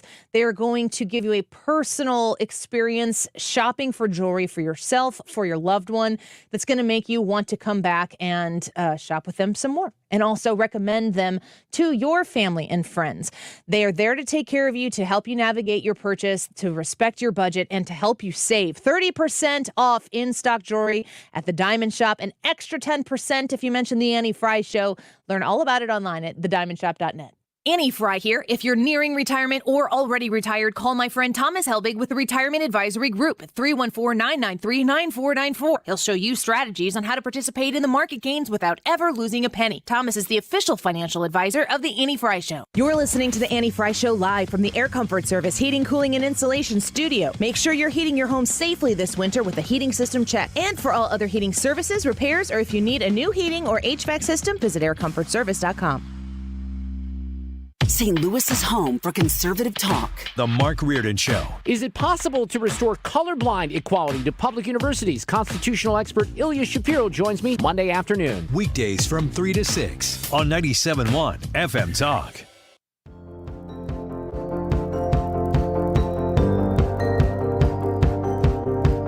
This is the Annie Frey Show. Interact with Annie on Facebook. The Annie Frey Show.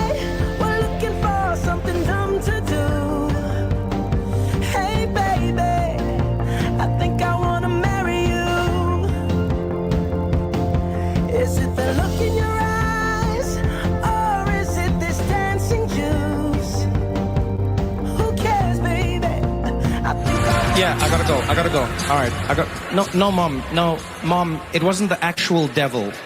No, they were just dressed as the devil, Mom. I have to go. Yeah, you did warn me about Hollywood. Yes, you did, Mom. Yeah, you did. I will. Thank you. She said she'll be praying for all of us. Thank you. All right. Good. Somebody should. Did you watch the Grammys last night? Anybody watch the Grammys last night?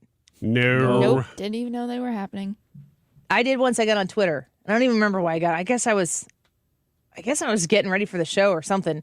We seriously had a conversation yesterday about Super Bowl and whether or not it was yesterday or not.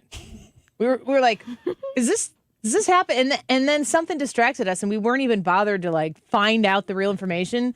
And then the Super Bowl did not happen yesterday. So I was on Twitter and then all of a sudden it was Grammys. A lot of devil stuff going on there. And I mean by like devil on the stage. What? Sam Smith stuff. Mm-hmm. Man, that guy. Hannah apparently is unfamiliar. So. Did you not see Sam Smith's performance? No. I will send you. It's a depiction of hell. And it was probably executed well. Just from the visuals. I don't know. People are. Yeah, I always have to remember that my Twitter feed these are people I've, for the most part, chosen to put there for whatever reason. And it's not new information. It's not edgy. It's not really even counterculture to be like, hey, let's dress up like the devil and demons, act like we're being exorcised, and we'll put fire in the background, and we'll make it red.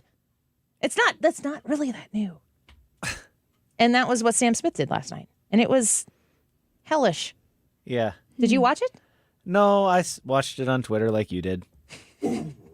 Like through the eyes of Matt Walsh. Yes. Yes. Which really. He's been like, I've been telling you there's a hell. I didn't know that it was at the Grammys. But now we do. But now that you stop and think about it. Mm-hmm. Amy says his song alone is enough to make you pray for his soul. I've seen the music video, the Sam Smith music video. The song is called Unholy, right? Probably. That makes sense. Yep. If it's not, it is now. But I've seen the music video. Now, Sam Smith, what's the song that he sings that I really like? It's probably Stay With Me. Stay With Me, yes. It was kind of was that his breakout hit? I don't know. Yeah. As if I would know. I couldn't remember the song, and it's 6-7 years old, maybe. I don't know. Yeah. It's a great song. You've probably heard it. He has a very high voice. He's a great singer. I think he's non-binary now. Is that possible? I have no. Gender fluid, whatever. Possible, sure. I don't know what it is. The video for his song Unholy is pornographic. It can't be put in any other way. It is pornographic. And just scrolling like, Biden said this, Kamala flubbed this. Whoa, what is that? Like in the middle of my Twitter feed. I didn't need to see it. I don't ever want to see it again.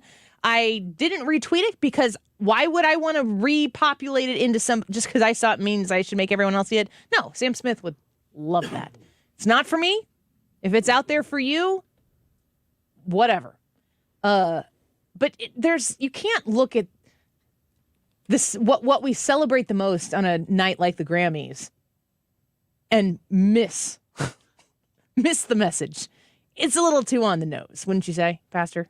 Yeah, and like the other side of this is like you look at this and it's like people are like, oh, they're just messing around, they're joking around, they're playing games. It's like you can't play games with that.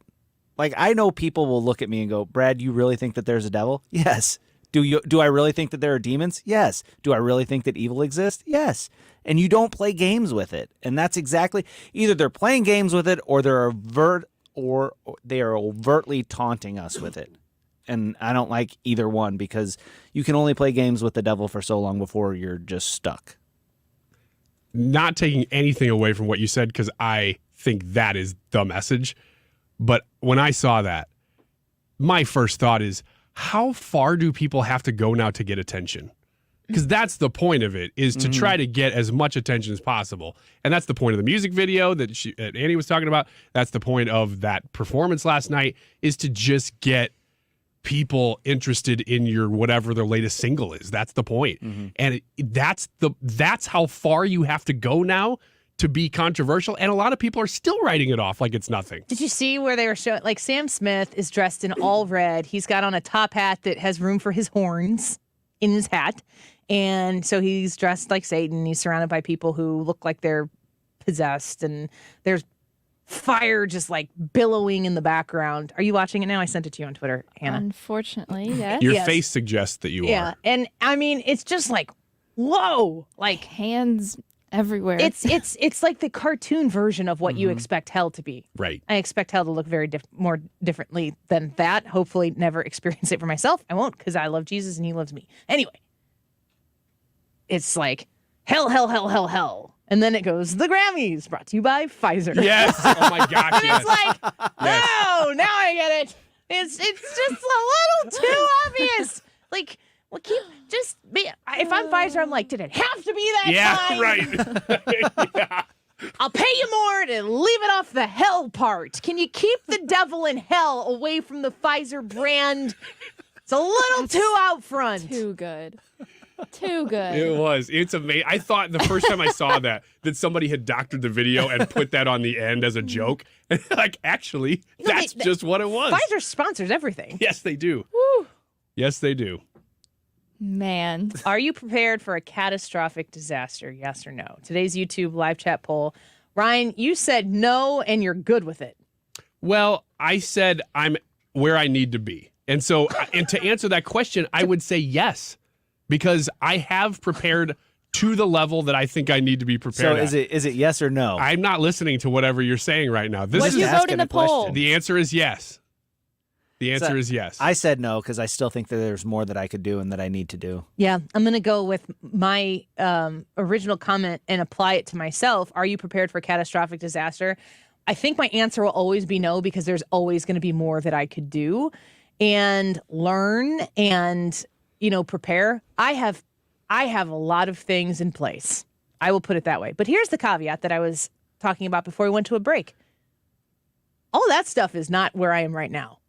If there were a catastrophic event that took place right here, right now, and I'm downtown St. Louis, and I can't get across a river, that's a whole different scenario.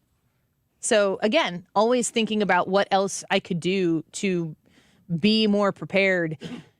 You talked about like travel bags and having things with you or whatever. Like, I don't really have that. Actually, no, I'm actually probably prepared for anything if I don't clean my car. Because if 4 kids, I could eat for days. It would be days old, but it would be some kind of sustenance. Stale fries are a better little than bit no of fries. penicillin in case of some sort of emergency that requires that. Just scrape it off the back seat. Hey, I have 4 kids. I have very little shame when it comes. I actually right now have a pretty clean car, but you have to keep up with it. And if you've had kids or grandkids in your car and they drink out of bottles and you've ever gotten in your car and you've realized, I got to tear the whole thing apart. I smell it and it's only going to get worse. And so you start taking things apart, taking seats out of the car, undoing everything. And then you find it and you're like, how long has that been there? That's the worst, especially in the hot, hot summer. Hannah, you said that you were... I'm not prepared. Not prepared. But also intimidated by the thought of thinking about it a lot. Okay, what can you tell us from the responses? All right. The YouTube poll is asking, are you prepared for a catastrophic disaster? Yes or no. With 175 votes, 69% of the people said no, they are not prepared for a catastrophic disaster. 31% of the people say yes, they are. Michael Ashburn from YouTube said, I am mentally prepared, but not stocking up on stuff. I'll figure it out. Quick Rick has a couple comments here. He says, no, we're not prepared, and neither is our nation. When the U.S. gets serious about preparing, I'll worry about what else I need to do. Katie Matthews has a few comments as well. She says, I said yes. I began stockpiling supplies and food just before the COVID shutdown. Normal life, but it is also helpful since I have a husband and 4 kids to consider too. As a type 1 diabetic, I cannot live without insulin, so I also stockpile that. I also learned how to eat very low carb, so I will not need as much insulin. Seems like she has put a lot of thought into that. Info Dude said, I voted no on the poll. I think a lot more people are ready for a short-term disruption as opposed to a catastrophe. Joe from YouTube said, I'm not ready for a catastrophe. I used to be, but then I got married and traded most of my cool toys for sparkly things. Let's see here. Michael from YouTube said, as a previous member of the military and combat veteran, I have myself and my family prepared for a disaster in many facets. Could be food, weapons, alternative sites to move, etc. Hunter says, asks if I'm prepared to swim the Mississippi. I'm assuming that you can't just like swim across the Mississippi. Would you just have to get in on one side and float and just let the natural course of events take you to the other side? Because it's treacherous. Yeah, it's very treacherous. I wouldn't do it without something to float on. Right. All right, one more comment here. Teresa R. from YouTube says, I have a small solar generator. I have a garden and preserve a lot of veggies. I have bottled water, and I want to get a water collection barrel and filter system in place. So she is prepared. Once again, 69% of the people said no, they're not prepared for a disaster. 31% of the people say they are. Well, I would say if you're thinking about it right now and your answer is no, or I could be more prepared, just do something today that helps you be more prepared. Even if it's like we said before, make sure you know where your meeting place is with your family. That's a conversation. It doesn't cost you anything. Have that talk. I hope we never have to use any of the things that collect dust in our basements or in our homes to be prepared, but better to have them and not need them than the other way around, for sure. Thanks for listening to us today. Subscribe to the Annie Frey Show podcast on the Odyssey app. Type in Annie Frey Show. Click the follow in the top right there, and you'll get everything we do every day, and you won't miss a beat. The Mark Reardon Show coming up next.